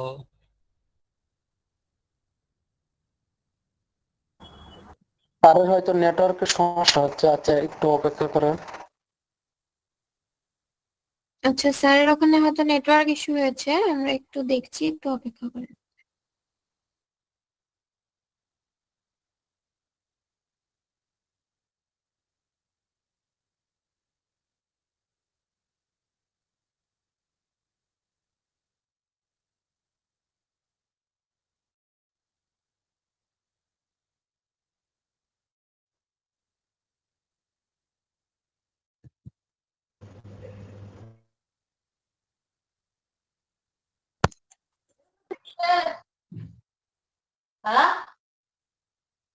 আচ্ছা, আপনাদের যাদের প্রশ্ন আছে তারা একটু অপেক্ষা করেন। জি জি, স্যার হ্যালো হ্যালো, শুনতে যুক্ত পাচ্ছেন? হয়েছেন। জি স্যার, শোনা যাচ্ছে আপনাকে। আচ্ছা আচ্ছা, স্যার কারেন্ট চলে গেছে। হ্যাঁ হ্যাঁ শুনেন, হ্যালো শুনতে পাচ্ছেন? শোনা স্যার যাচ্ছে শোনা যায়? স্যার। হ্যাঁ, যিনি যিনি প্রশ্ন করছিলেন আবার প্রশ্নটি করুন দয়া করে। স্যার, আমার প্রশ্নটা ছিল, যেমন এখন মাজরার প্রকোপটা খুব বেশি আমাদের এদিকে, তো এই মাজরার জন্য আমরা মানে যেগুলো সচরাচর বেশি ব্যবহৃত হয় সেই কীটনাশকগুলোই দিতেছি, যেমন ওয়ান স্টপ, নিটশট বা কাটা প্লাস স্টেপ লিমিট গ্রুপ। তো আমরা মানে একদম পরিমাণ মতো, যেমন 1 বিঘা ডোজ 1 বিঘায় দিতে বলি, তো দেওয়ার পরেও নাকি তারা রেজাল্ট পেতেছে না, এবং আচ্ছা একটা আচ্ছা, বিষ না। বুঝছি বুঝছি। মানে একটা কোম্পানি ফল করতে পারে, তাই বলে সবগুলো কোম্পানি তো ফল করা না, সম্ভব না। ঠিক আছে ঠিক আছে, আমি বলি। এটা এই যে এই আমন সবচেয়ে বেশি আমার, আমি তো এখানে প্রায় 7-8 বছর বা মাঠেও কাজ করছে অনেক। এই আমন মৌসুমে মানে কেন জানি মানে পোকার আক্রমণটা সবচেয়ে বেশি আর কি, মাজরা। এবং লাগানোর পর থেকে শুরু হয়েছে প্রচুর পরিমাণে মাঠে, ইভেন আমাদের গবেষণা মাঠে, কুমিল্লাতে ধান গবেষণা মাঠেও কিন্তু প্রচুর এরকম মাজরা দেখা গেছে আর কি। তবে একটা জিনিস মনে রাখেন, এই ওষুধ কিন্তু কাজ করে। মানে ধরেন একটু হয়তো আমরা যেটা কাটা দেখতেছি, কিন্তু ওষুধ দেখা গেছে আরো কাটা থাকে, বাড়ে, মানে হইতে পারে আর কি। সেই কাটাগুলো কিন্তু আরো আগে কাটছে আর কি। হ্যাঁ, আরো আগে কাটছে, সেটা পরে প্রকাশ পাইতেছে আর কি। কিন্তু কাটে না, যেগুলো দিয়েছেন স্যার একটা ওষুধটা জিনিস যখন জানতে দিয়েছেন চাচ্ছিলাম। কিন্তু কাটা ডার হয়েছেন, আগে কাটছে। আর আরেকটা সাজেশন হলো গিয়ে আমার, যে আপনার স্টার্ট আপ গ্রুপে আমি কিন্তু আমার ওই যে সহকারী যে আছে, মানে সেও বলতে স্যার কাজ করতেছে না। আমি বললাম তুমি দেখো, আর কয়দিন পরে দেখো, হ্যাঁ তারপরে বলবো। আর আরেকটা জিনিস আমি সাজেশন যেটা করব, যখনই আপনারা দেখবেন যে মাঠে বেশি পরিমাণে এই মাজরা হয়ে গেছে, হ্যাঁ কিছু করার নাই, আপনি ওষুধ দেওয়ার আগে আপনি মই আছে, মই দিয়ে মানে একটা টান দিয়ে দিবেন আর কি। বুঝছেন জিনিসটা? মই দিয়ে দুইজন, দুই দিকে তার মই অথবা কলা গাছ, কলা গাছ আছে না, কলা গাছ অথবা মই, মই না থাকলে কলা গাছ, দুইটা দড়ি বেঁধে দুইজনে টান দিলে বা একজনে টান দিলে পুরো জমিটা একবার টান দিয়ে দিবেন। দিয়া তারপরে আপনি ইউরিয়া সার দিবেন। ইউরিয়া সার দেওয়ার পর জমিতে পানি থাকতে হবে, চিপচিপে পানি বা একটু পানি থাকবে। হ্যাঁ, তখন টান দিবেন, টান দিয়ে সারটা দিবেন, সার দিয়ে 1-2 দিন পরে আপনারা স্প্রেটা করে দিবেন। তাহলে দেখবেন যে আপনার মোটামুটি গুলোও অনেকটা কমে যাবে। আর আপনার এই যে যেহেতু ওষুধটা দিচ্ছেন পরে, দেখবেন যে অনেকটা কাজ করবে। এবং আমাদের জমি এখন, আমাদের জমি না, আমার এলাকাও, আমার কুমিল্লাতে বলেছে, এবং কৃষকদেরকেও, কয়েকজন কৃষকের তো পুরো জমি একদম ছেড়ে দিছে আর কি, যে এটা আর হবে না। জি তখন স্যার। আমি এই পরামর্শটা দেওয়াতে কিন্তু একদম মানে ক্লিয়ার হয়ে গেছে, এখন কিন্তু অনেক ভালো। আমাদের ধান গবেষণা জমিগুলো এখন অনেক ভালো অবস্থা টান দেওয়ার প্রসেসটা বুঝলাম না স্যার, আছে। আরেকটু এই যদি বলতেন। পরামর্শটা থাকলো আর কি, যদি বেশি আক্রমণ হয় তখন এটা ভেঙে দিবে। স্যার, আর ওষুধগুলো কাজ করবে, একটু ওয়েট করেন। মানে এই একটা ওষুধ কাজ করে নাই এটা বলা যাবে না, কাজ কিন্তু করতেছে। এটা কিছুদিন ওয়েট করেন, দেখবেন যে এটার ফল পাবেন আর কি। এই এর জন্য বারবার আমি 4 দিন পর পর বা 5 দিন পর পর আরেকটা ওষুধ স্প্রে করে দিলাম, এটা করা যাবে না, এটা ওষুধ খরচ বাড়াবে আর কি। আর স্যার 2 ধরেন নাম্বার ওষুধ মাজরা, যাতে না থাকে আর কি।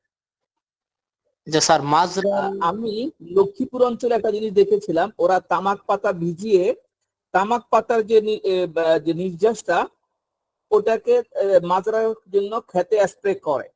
আগে করতো অনেকদিন, এখন তো অনেকদিন দেখি না। তখন এটাতে খুব ভালো রেজাল্ট পাওয়া যেত। এই বছর কি এটা প্রয়োগ করলে ধান খেতে কোনো ক্ষতি হওয়ার সম্ভাবনা আছে? না, ক্ষতি তো নাই, এগুলো তো পাতার নির্যাস, ক্ষতি নাই। তবে কাজ করে কিনা সেটা দেখার বিষয় আর কি। এই কিছু তো ইয়ে মেডিসিনাল ভ্যালু থাকে, অনেক সময় যে গার্লিকে থাকে, তারপরে বিষ কাঁঠালি থাকে, এগুলো তো ইয়ে আর কি, জৈব পাওয়া আমি না। তামাক পাতা ব্যবহার করে দেখেছি, বিষ কাটালি ব্যবহার করে দেখিনি। এগুলা নিয়ে ওই যে অনেকগুলো আছে মানে লিটারেচার আছে আর কি অনেক, কিন্তু ওই যে আমি যে আমরা যেটা বলি যে 80% মতো কন্ট্রোল আর কি, এটা কেমিক্যাল ছাড়া এটা সম্ভব না। এখন পর্যন্ত কেমিক্যাল ছাড়া 80% মতো কন্ট্রোল হয় এরকম নাই আর কি, আর হার্বাল যেগুলো। হ্যাঁ, এখন যদি ডিপিএন সলিউশন এই কায়স্থর পর্যায়ে কভার ব্যবহার করা যাবে, কারণ এটা তো গাছটা শক্ত হয়, কাটার হাতটা কমে।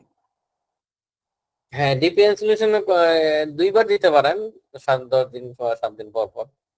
কতদিন পর আর পর দেওয়া আরেকটা যেতে? ডিপিএনটা যদি আপনারা যারা বীজ উৎপাদন করেন তারা ওই যে হার্ডডাপ স্টেজে, অর্থাৎ ওই দানা যখন শক্ত হয় তখন একবার স্প্রে করলে দানার উজ্জ্বলতা বাড়ে আর কি, মানে গ্রেইন, মানে উজ্জ্বলতা বাড়ে ধানগুলা যারা বীজ ডিপিএন উৎপাদন সলিউশন কতদিন পর পর ব্যবহার করা যেতে পারে?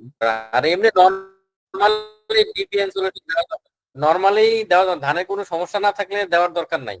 হ্যাঁ, আপনার যেমন ধরেন আমি খুশি অবস্থা ডিপিএন সলিউশন দরকার নাই আমার, যেখানে আমি টপ ড্রেস করতে পারতেছি, টপ ড্রেস সবচেয়ে বেস্ট। এখন টপ ড্রেস কায়স্থর করতে আসেনি, পারলে এই অবস্থায় কি এটা দেওয়া বেস্ট। যাবে? আর যদি মন যখন, হ্যাঁ ওই অবস্থাতে না, ওই অবস্থাতে আপনার ইন্টারকালচার অপারেশন গুলো সমস্যা, এর জন্য ওই সময় আপনাকে স্প্রে করতে হয় আর যদি গাছ হলুদ দেখা যায় বা একটু ইয়া হয় তখন আর স্যার স্যার মই দেওয়ার যে আরেকটা বিষয় বললেন, ধরেন অনেক সময় তো মোটামুটি মোটামুটি খুশি অবস্থা হয়ে যায়, তখন কি মই দিলে সমস্যা হবে না? কোন অবস্থায়? ধরেন মাজরার জন্য তো আমরা 2টা অবস্থায় দেই, এখন ধরেন মোটামুটি থোর থোর ভাব, তখনও তো মাজরার আক্রমণ থাকে, তো না এই না না, মুহূর্তে কি? ওইটা তো আমি বলছি প্রাথমিক অবস্থায়, মানে খুশি ধরেন 15 থেকে 20 দিন এরকম সময়ে, মানে বেশি সময় না, এটা প্রাথমিক স্টেজে আর কি। এখন আপনার থোর আসতেছে, এই সময়তে দেওয়া যাবে না, বা সর্বোচ্চ খুশি আচ্ছা, পর্যায়ে এই সময় দেওয়া যাবে না। জি, তো মাজরার জন্য সবচেয়ে বেস্ট যে ওষুধগুলা কোনগুলা ইউজ করতে পারি স্যার? ওই যে বলছিলাম এমআইপিসি গ্রুপের বা কার্বারিল গ্রুপ অথবা কার্টআপ গ্রুপ, এগুলো ভালো। আর একটা যে বারবার বলতেছি যে ক্লোরোপাইরিফস গ্রুপের কোনো ওষুধ আপনারা সাজেস্ট করবেন না বা দিবেন না আর কি ধানের জন্য। এবং ক্লোরোপাইরিফস এর অনেক রেজিস্ট্রেশন আছে, আমি বারবার বলতেছি ধানের রেজিস্ট্রেশন আছে কয়েকটা ওষুধ, কিন্তু সেগুলো কিন্তু ক্লোরোপাইরিফসটা এখন ধানের জন্য কাজ করে না আর কি, পোকাগুলোর জন্য। এজন্য যেহেতু আপনারা অনেকে হয়তো জানেন না জিনিসটা, আমরা গবেষণা করে এটা কিন্তু আমাদের থেকে সাজেশন করা, রিকমেন্ডেশন দেওয়া যে ক্লোরোপাইরিফস গ্রুপ ধানের জন্য অ্যাপ্লাই না করা ভালো, করবেন না, কারণ ওষুধ খরচ যাবে, পোকাগুলো মরবে না ঠিক মতো। স্যার আমার ক্ষেত্রে স্যার, মালটা এই যে আছে আর নাইট্রো তো ধানের বড় হয়ে গেলে, ধান যদি বড় হয়ে যায়, জি, কাটাপ গ্রুপের ওষুধ দিলে তো ধান পাতা লাল হয়ে যায়, এটা কি দেওয়া যাবে? কোন ওষুধ দিলে লাল হয়ে যায়? কাটাপ গ্রুপের ওষুধ, কাটাপ। না না না না, লাল হবে না, লাল হবে না, লাল হবে আপনার অন্য কোনো কারণে হইতে পারে। জি, ওর থেকে পেট্রিকমের কাটাপ, পেট্রিকম কোম্পানির কাটাপ আছে, ওই ওষুধটা যদি দেওয়া হয় তাহলে ধান গাছ তো লাল হয়ে যায়, মনে হয় যে পুড়ে গিয়েছে, পাতা পুড়ে গিয়েছে। ধানের জন্য রেজিস্ট্রেশন নাই হয়তো, অথবা আপনার ওই ওষুধ হয়তো আপনি দেখছেন, হয়তো কোনো কারণে ওই ওষুধের আগে যে ওষুধটা দিছে এটা হয়তো ঘাস মারার ওষুধ দিছে বা নন সিলেক্টিভ কোনো হার্বিসাইড দিছে, এটার কারণে এটা অন্য ফ্যাক্টর হয়তো জড়িত। এখানে এখানে কাট আপ দেওয়ার জন্য যে হলুদ হয়েছে বা ইয়া হচ্ছে এটা না, কিন্তু অন্য ফ্যাক্টর জড়িত এখানে, ওষুধের জন্য না। আমরা দিছি তো, আমরা রেগুলারই তো আমরা use করি। আর আরেকটা জিনিস মনে রাখেন, বড় পোকা আক্রমণ করে থাকে, পোকার ওষুধ খুবই কম দিবেন, একদম না হইলে না দেওয়াই ভালো। এবং যদি দিতে চান থোড় অবস্থায় একবার দিবেন, হ্যাঁ থোড় অবস্থায় একবার দিবেন তাহলে হবে। আর ওষুধ দেওয়া লাগে বড় মৌসুমে আর কি, আমন মৌসুমে কিন্তু অনেক সিচুয়েশন আলাদা, আমন মৌসুমে ওষুধ দিতে হয়, পোকার আক্রমণ বেশি থাকে। কাটাপের ওই যে পরিবর্তে কাট ভালো আপ কোনটা দিলে, হবে? এক ভাই প্রশ্ন করলো কাট আপ দিলে লাল হয়ে যায়, এটা লাল হওয়ার কারণ আছে স্যার। সেটা হচ্ছে 100 গ্রাম কাট আপ, যেটা আপনার হচ্ছে কাট আপ আর অ্যাসিটামিপিড, ঠিক আছে 95 SC, যেটা সেটা আপনার 2 বিঘার ডোজ, সেটা 1 বিঘাতে দিলে লাল হয় কিন্তু স্যার। এটা কিন্তু অনেকবার প্রমাণিত হয়েছে, আমি নিজে দেখছি, আমি নিজে বিক্রি করছি, ঠিক আছে। ডোজ মেনটেন করলে আর হচ্ছে হওয়ার কথা না। বুঝিনি স্যার। ডোজটা প্রপার ডোজ মেনটেন করলে হওয়ার কথা না এরকম। হ্যাঁ এরকম সেটাই অভিজ্ঞতা সেটাই, নাই। মানে ওটা 2 বিঘা ডোজ ওটা, কিন্তু ওই যে 1 বিঘাতে স্প্রে করলে তখন 3 ডামে, অনেকে 2 ডামে দিয়ে দেয় স্যার, এই বিষটা ওই যে কড়া হয়ে যায় মানে। কনসেন্ট্রেশন বাইরে যায়, পাতা পাতা জ্বলে যায় হ্যাঁ আর কি। হ্যাঁ ওই সেটাই। যে একটু আগে বললাম আর না যে হচ্ছে ককটেল কয়েকটা গ্রুপের ওষুধ যদি একসাথে দেই তখন কিন্তু অনেক সময় পাতাগুলো জ্বলে যায়। এরকম কয়েকটা ওষুধ একসাথে দিলে কনসেন্ট্রেশন হাই হয়ে যায়, তখন দেখা যায় পাতাগুলো জ্বলে যায় অনেক সময়। হ্যাঁ স্যার এটা। আর আসসালামু আরেকটা আলাইকুম। স্যার বিষয়টা স্যার, ওই যে মাজরা পোকা, যেটা অনেক ভাই, কয়েকজন ভাই প্রশ্ন করলো যে কাজ করতেছে না, সেটা ঠিক আছে, জি। কিন্তু অল্টারনেটিভ করে যদি 2বার স্প্রে করা যায় ভিন্ন ভিন্ন গ্রুপের, ঠিক আছে, সেক্ষেত্রে কিন্তু রেজাল্টটা ভালো পাওয়া গেছে। একই গ্রুপ বারবার স্প্রে না করে, যেমন কার্টাপ অ্যাসিটামিপিড না করে হচ্ছে কার্বারিল, অথবা যায় আপনার হচ্ছে যে এখন নতুন অনেকগুলো আপডেট আসছে, যেটা বাইফেনথিন, পাইরাডাবিন, থায়াডিকাপ, এগুলো মানে এম গোল্ড, তারপরে যে আপনার নিট শট, ঠিক আছে স্যার, এগুলো ভিন্ন ভিন্ন গ্রুপের মানে। ভাই আমরা তো সাধারণ পাবলিক, তো আম পাবলিক, আমাদের বাণিজ্যিক নামটা হইলে সুবিধা হয়। আমরা আসলে গ্রুপ তো বুঝি না। ওই যে স্যার বলছে গ্রুপের কথা, আসলে আমি এটা বুঝতেছি না কিছু, তবে তো প্রশ্ন শোনেন, করতে চাইছি। আপনারা যারা যারা কৃষক বা গ্রুপটাই ভালো করে মনে রাখেন, এটাই হলে গিয়ে আসল, মানে গ্রুপটা আগে মনে রাখবেন, তারপরে আপনি বলবেন যে আমার এটা কোনটা রেজিস্ট্রেশন আছে, কোনটা ধান ফসল লেখা আছে কিনা, ওইটা দেখবেন। এটা হলে গিয়া এটা মনে রাখলে ভালো আর কি, অথবা লিখে রাখবেন। কারণ কোম্পানি কিন্তু অনেক কোম্পানি অনেক রকমের নাম, কিছু কিছু যেমন ব্র্যান্ড, যেমন ট্রুপার, এটা সবাই চিনে, নাটিভো, এটা মানে প্রচুর ব্যবহার করছে তো স্যার আমার ধানে এইসব মোটামুটি ক্ষেত্রে মাজরা হয়তো পোকা গ্রুপের ভালো নামটা আক্রমণ পড়ে, করছে। কিন্তু পোকার ক্ষেত্রে গ্রুপটা মনে রাখলে ভালো হয় আর কি। আর স্যার আরেকটা বিষয় স্যার, সরকার থেকে এটা কিভাবে দেখে স্যার, আমাদের হচ্ছে পোকার বিশেষ অনেক করে ওষুধ পাওয়া যায়। ওই যে এই রাজশাহী অঞ্চল, রাজশাহী বিভাগ বা ভাই রংপুর বিভাগ, আমাদেরকে একটু এই প্রশ্ন সাইটে। করতে সুযোগ দিয়েন। আচ্ছা আচ্ছা ঠিক আছে, আপনি বলেন। আসসালামু আলাইকুম স্যার, আমি জানতে চাচ্ছিলাম এই যে দানাদার যে কীটনাশক, যেটা এখন কিছু কীটনাশক নাকি নিষিদ্ধ আছে, কিছু অনুমোদিত আছে, এখন কোনগুলো নিষিদ্ধ হয়ে গেছে আর কোনটা অনুমোদিত আছে? দানাদার ওই যে ইয়াগুলা নিষেধ নিষেধ করা আছে, পুরা ডান জাতীয় মনে হয়, এগুলা নিষেধ করা আছে। কিন্তু হ্যাঁ আরো স্যার, বেরোইছে কার্বোফুরানটা দানাদার নিষিদ্ধ, কীটনাশক। কার্বোফুরানটা নিষিদ্ধ স্যার। 5G, 5G কার্বোফুরান যেটা, যেটা, 5G। এখন হ্যাঁ 3G 5G ফিপ্রোনিলটা আছে আপনার, আর 10Gটা ডায়াজিননটাও চলে স্যার। আছে, তারপরে হ্যাঁ আরো কি কি জানি আছে এটা। আচ্ছা স্যার, ধন্যবাদ। স্যার আমার হচ্ছে তবে ওগুলা, হ্যাঁ ওগুলা দিলে আর ইয়া। ধানের জমিতে মোটামুটি মাজরা পোকা ভালো আক্রমণ করছে, তো জি। আমাকে একজন প্রেসক্রিপশন করছে ডিনোটিফুরান আর হচ্ছে থায়ামেথক্সাম, দুইটা হুম। মিলিত গ্রুপ। ডিনোটিফুরান আছে 20% আর থায়ামেথক্সাম আছে 30%। এটা কি আসলে মাজরার জন্য আহ, ঠিক আছে? দেওয়া যাবে, অনুমোদন থাকতে পারে সম্ভবত, আছে মনে ধানের জন্য। তবে ওই পুরাতন ওষুধগুলো আছে, নতুন ওষুধগুলা দিলে ভালো আর কি, যেমন যে গ্রুপগুলা কাজ করতেছে ভালো, হ্যাঁ, এইগুলা দিলে ভালো আর কি।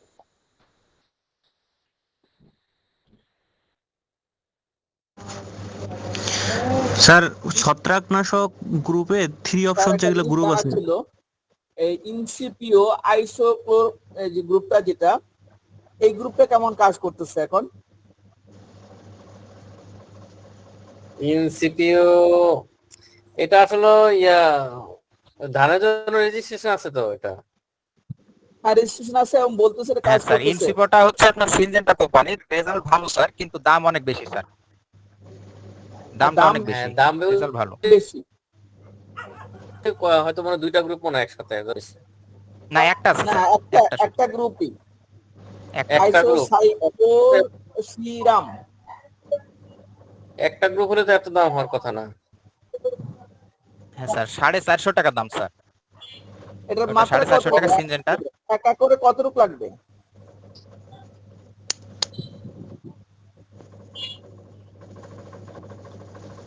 তো গায়ে লেখা আছে।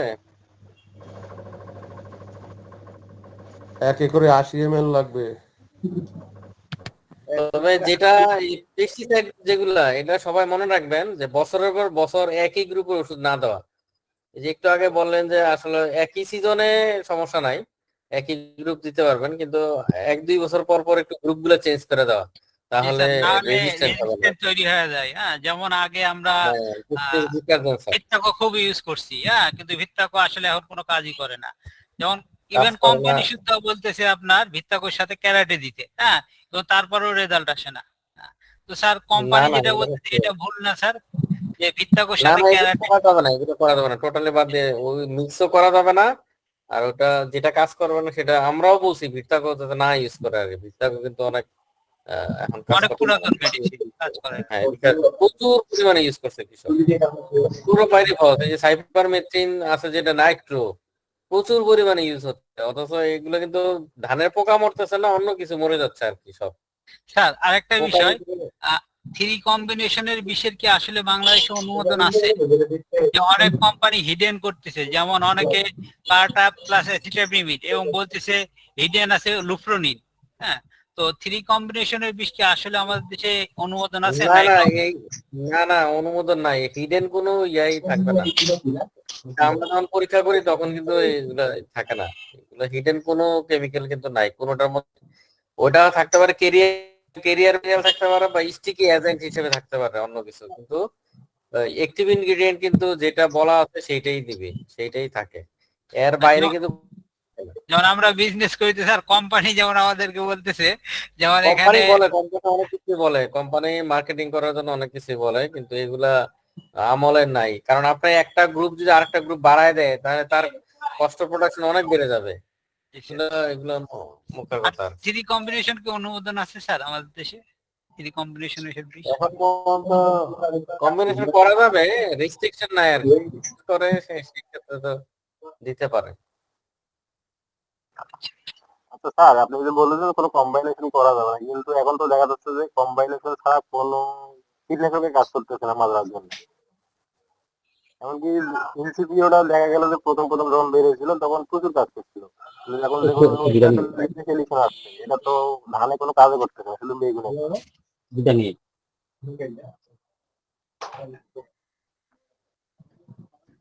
না না যেটা কাজ করবে না সেটা তো কাজ করবে না, যে অনুমোদন থাকলে তো কাজ করবে না, হয়তো বা এটা 2 নাম্বার হয়েছে বিষটা, কারণ বিষ হ্যাঁ কিন্তু অনেক অনেক 2 সময় পাওয়া নাম্বার যায়, বেরোতে। হ্যাঁ 2 নম্বর ওষুধও থাকে অনেক সময়। 2 নাম্বার নাই, একই ওষুধ দেখা যাচ্ছে বেগুন বাড়িতে কাজ করতেছে কিন্তু আপনার ধান বাড়িতে কাজ করতেছে না, ইনসিপিওটা সাধারণত দেখা যায়। নতুন যেটা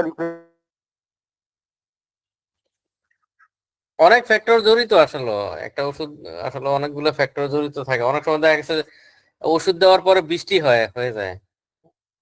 হ্যালো, আচ্ছা, কয়েকজন হ্যান্ড রেজ করে রেখেছেন, আলামিন খালাসি ভাই হ্যান্ড রেজ করেছেন, আরো 2-1 হ্যান্ড রেজ করেছেন। যারা হ্যান্ড রেজ করেছেন আপনাদের প্রশ্নগুলো করতে পারেন। জি, আসসালামু আলাইকুম। আমি জানতে চাইছিলাম যে আপনার ইউরিয়াটা আপনার পাতায় স্প্রে করা যায়, এটা আমি শাহেদ সিরাজের একটা প্রতিবেদনে দেখছিলাম। এটা মাত্রা কিরকম হবে আর অন্যান্য সারও কি স্প্রে করা যায় কিনা এটা একটু জানতে চাইছিলাম। কোনটা বুঝি নাই, বোঝা যায় না আসলে। ইউরিয়া সার যেটা আছে না, এটা আপনার স্প্রে করা যায় পাতায়, তাই এটা কি পরিমাণে স্প্রে করা যাবে আর অন্যান্য সারও কি স্প্রে করা যায় কিনা? না না ইউরিয়া সার স্প্রে করার কোনো রিকমেন্ডেশন এখন পর্যন্ত আমাদের নাই আর কি। আর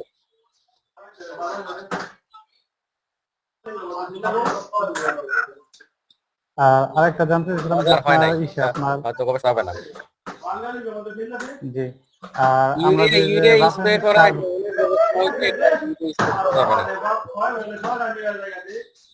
জি, আর মানে আপনার জৈব চাষের ক্ষেত্রে আপনাদের দেখা যায় কি আপনার মাটিতে তো অনেক অনুজীব থাকে, তাই সেই ক্ষেত্রে যে রাসায়নিক সারগুলো যদি ব্যবহার করি, রাসায়নিক কীটনাশক, তাই সেই ক্ষেত্রে তো ওইটা মারা যাওয়ার সম্ভাবনা থাকে, তাই জৈব কোনো কীটনাশক ব্যবহার করার কোনো কিছু তো পাইলাম না, তাই সে সম্পর্কে কিছু যদি বলতেন। জৈব বালাইনাশক?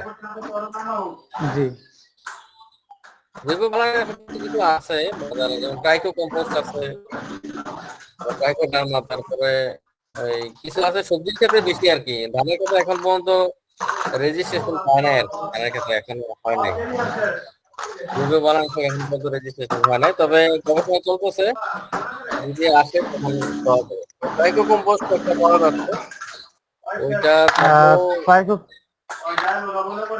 যে ট্রাইকোকম্পোস্ট আপনার ছত্রাকনাশক হিসেবে কাজ করে, কিন্তু আপনাদের এই আপনাদের যেমন আপনার বায়োচমক, তারপর বায়োভেরিয়া, এই সমস্ত যেগুলো আছে এইগুলা কি ব্যবহার করা যাবে? না না না, ধানের ক্ষেত্রে এখন পর্যন্ত কোনো জৈব বানানো ওইভাবে নাই। আচ্ছা, যদি ওইভাবে না থাকে তাহলে যে আমরা হাতে যেটা বানাই নিমের পাতা দিয়ে, নিম তেল, তারপরে করা যায় এগুলা, এটা যদি আমি 15 দিন অন্তর অন্তর স্প্রে করি, তাহলে কি আপনাদের সমস্ত রোগ থেকে কি মানে পোকের যে সমস্যাগুলো আছে এটা থেকে কি রেহাই পাবো? না না না, আপনার পুরাপুরি আপনার কন্ট্রোল হবে না। আপনার আমি তো বলছি যে আপনার কেমিক্যাল ছাড়া 80% পর্যন্ত এখন পর্যন্ত কোনো কাজ করে না। এটা হয়তো 30%, 40% বা সর্বোচ্চ 60% কাজ করবে বা 50%। তারপরেও এটা অনেক আপনার রসগুলোর সাথে কতটুকু ইনগ্রেডিয়েন্ট গুলো থাকে। নিমের পাতা যদি আমি 10 কেজি নিম যদি আমি পাতা এক্সট্রাক্ট করি, পরিমাণে কেমিক্যাল গুলো পাওয়া যায়। আমরা যখন কেমিক্যাল অ্যানালাইসিস এক্সট্রাক্ট করি ওই অ্যাক্টিভ ইনগ্রেডিয়েন্টটা নিমের পাতা থেকে, এটা কিন্তু খুব কম, অনেক 10 কেজি থেকে দেখা গেছে এমন পরিমাণে পাওয়া যায় যেটা 1 শতক জমির জন্য সুইটেবল না আর কি। তো এর জন্য আসলে এগুলা গবেষণা চলতেছে। তো এখন পর্যন্ত জৈব বানানো ওইভাবে ধানের জন্য অ্যাটলিস্ট হয় না আর কি, ওইভাবে ইফেক্টিভ নাই। হবে, কন্ট্রোল হবে 30-40% বা 50% এরকম সর্বোচ্চ। আর আলোক ফাঁদের যে ব্যবস্থাটা বলছিলেন, এটা যদি একটু বলতেন আরেকবার, যে জমি চাষ করার পরে। আলোক ফাঁদ মানে একটা 2টা লাঠি বা 3টা লাঠি জাস্ট একটু 3 কোণা করে দিয়ে, তারপর যে চার্জার লাইট যেগুলো আছে, চার্জার লাইট গুলো দিয়ে বাস নিচে একটা বল বলের মধ্যে ডিটারজেন্ট মিশ্রিত পানি দিয়ে দিলে তখন রাতের বেলা পোকাগুলা আলোর মধ্যে আকৃষ্ট হয়। বয়স্ক পোকাগুলো আকৃষ্ট হয় এবং বলের মধ্যে মানে পানির মধ্যে চলে আসে আর কি। এর জন্য এইভাবে বয়স্ক পোকাগুলা কন্ট্রোল করলে মানে বংশবৃদ্ধি কমানো যায় আর কি, পোকার বংশবৃদ্ধি কমে যায়। এইগুলা এগুলা করা ভালো, যেমন আলোক ফাঁদ, তারপর পার্চিং, তারপরে হাত জাল দিয়ে যদি আমি মারি, যেমন মশারি, পুরাতন মশারি থাকলে 2 জন 2 দিক দিয়ে ধরে টান দিলে সব পোকা চলে আসবে। হ্যাঁ, তখন এইরকম উপকারী পোকাগুলা ধরে ধরে মেরে ফেললে হয় আর কি। উপকারী পোকা অনেকে আমরা চিনি, যে লেডি বার্ড বিটল, ছোট ছোট পোকা থাকে, মাকড়সা থাকে, এগুলো উপকারী পোকা, এগুলো ছেড়ে দিলে ভালো আর কি। তো ওইভাবে করলে আরো ভালো, পরিবেশ বান্ধব আর কি।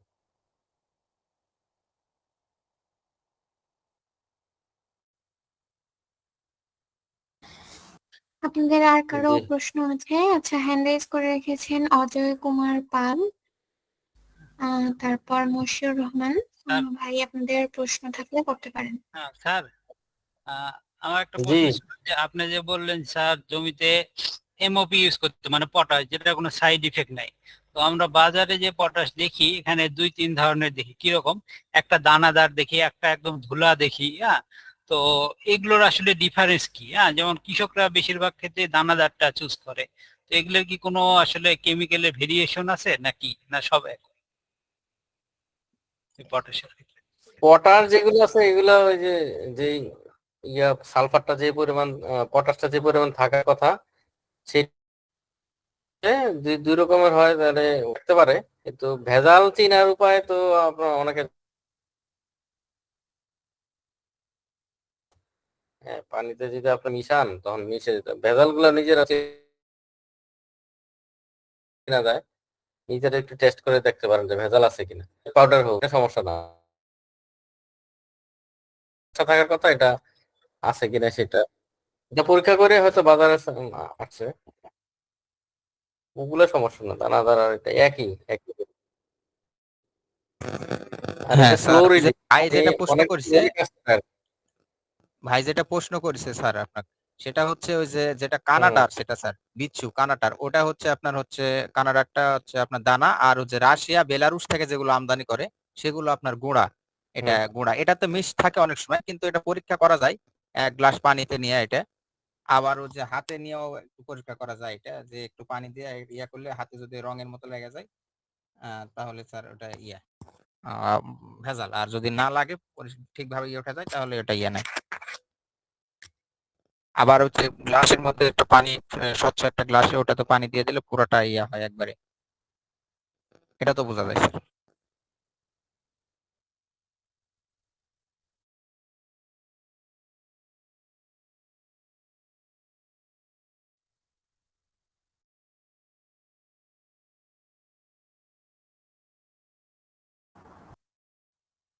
আপনাদের আর কারো কোনো প্রশ্ন আছে? বুঝতে পারছেন? স্যার ধানের বাইরে কি অন্য কোনো ফসল নিয়ে প্রশ্ন করতে পারবো না শুধু ধান নিয়ে প্রশ্ন?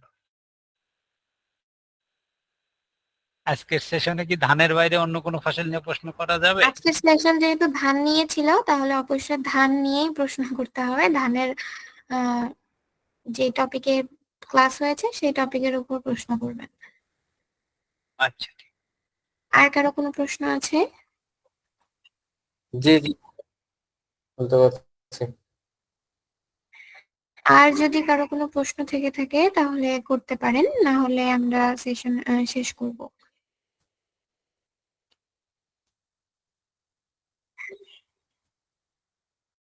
আচ্ছা, আমি ধরে নিচ্ছি আপনাদের আর কারো কোনো প্রশ্ন নেই। তো সবাইকে অসংখ্য ধন্যবাদ। অনেক ইন্টারেক্টিভ এবং অনেক সুন্দরভাবে আপনারা কোঅপারেটিভলি আজকে ক্লাস করেছেন, এবং অসংখ্য ধন্যবাদ আমাদের আজকের সেশনের প্রশিক্ষক স্যারকে। স্যার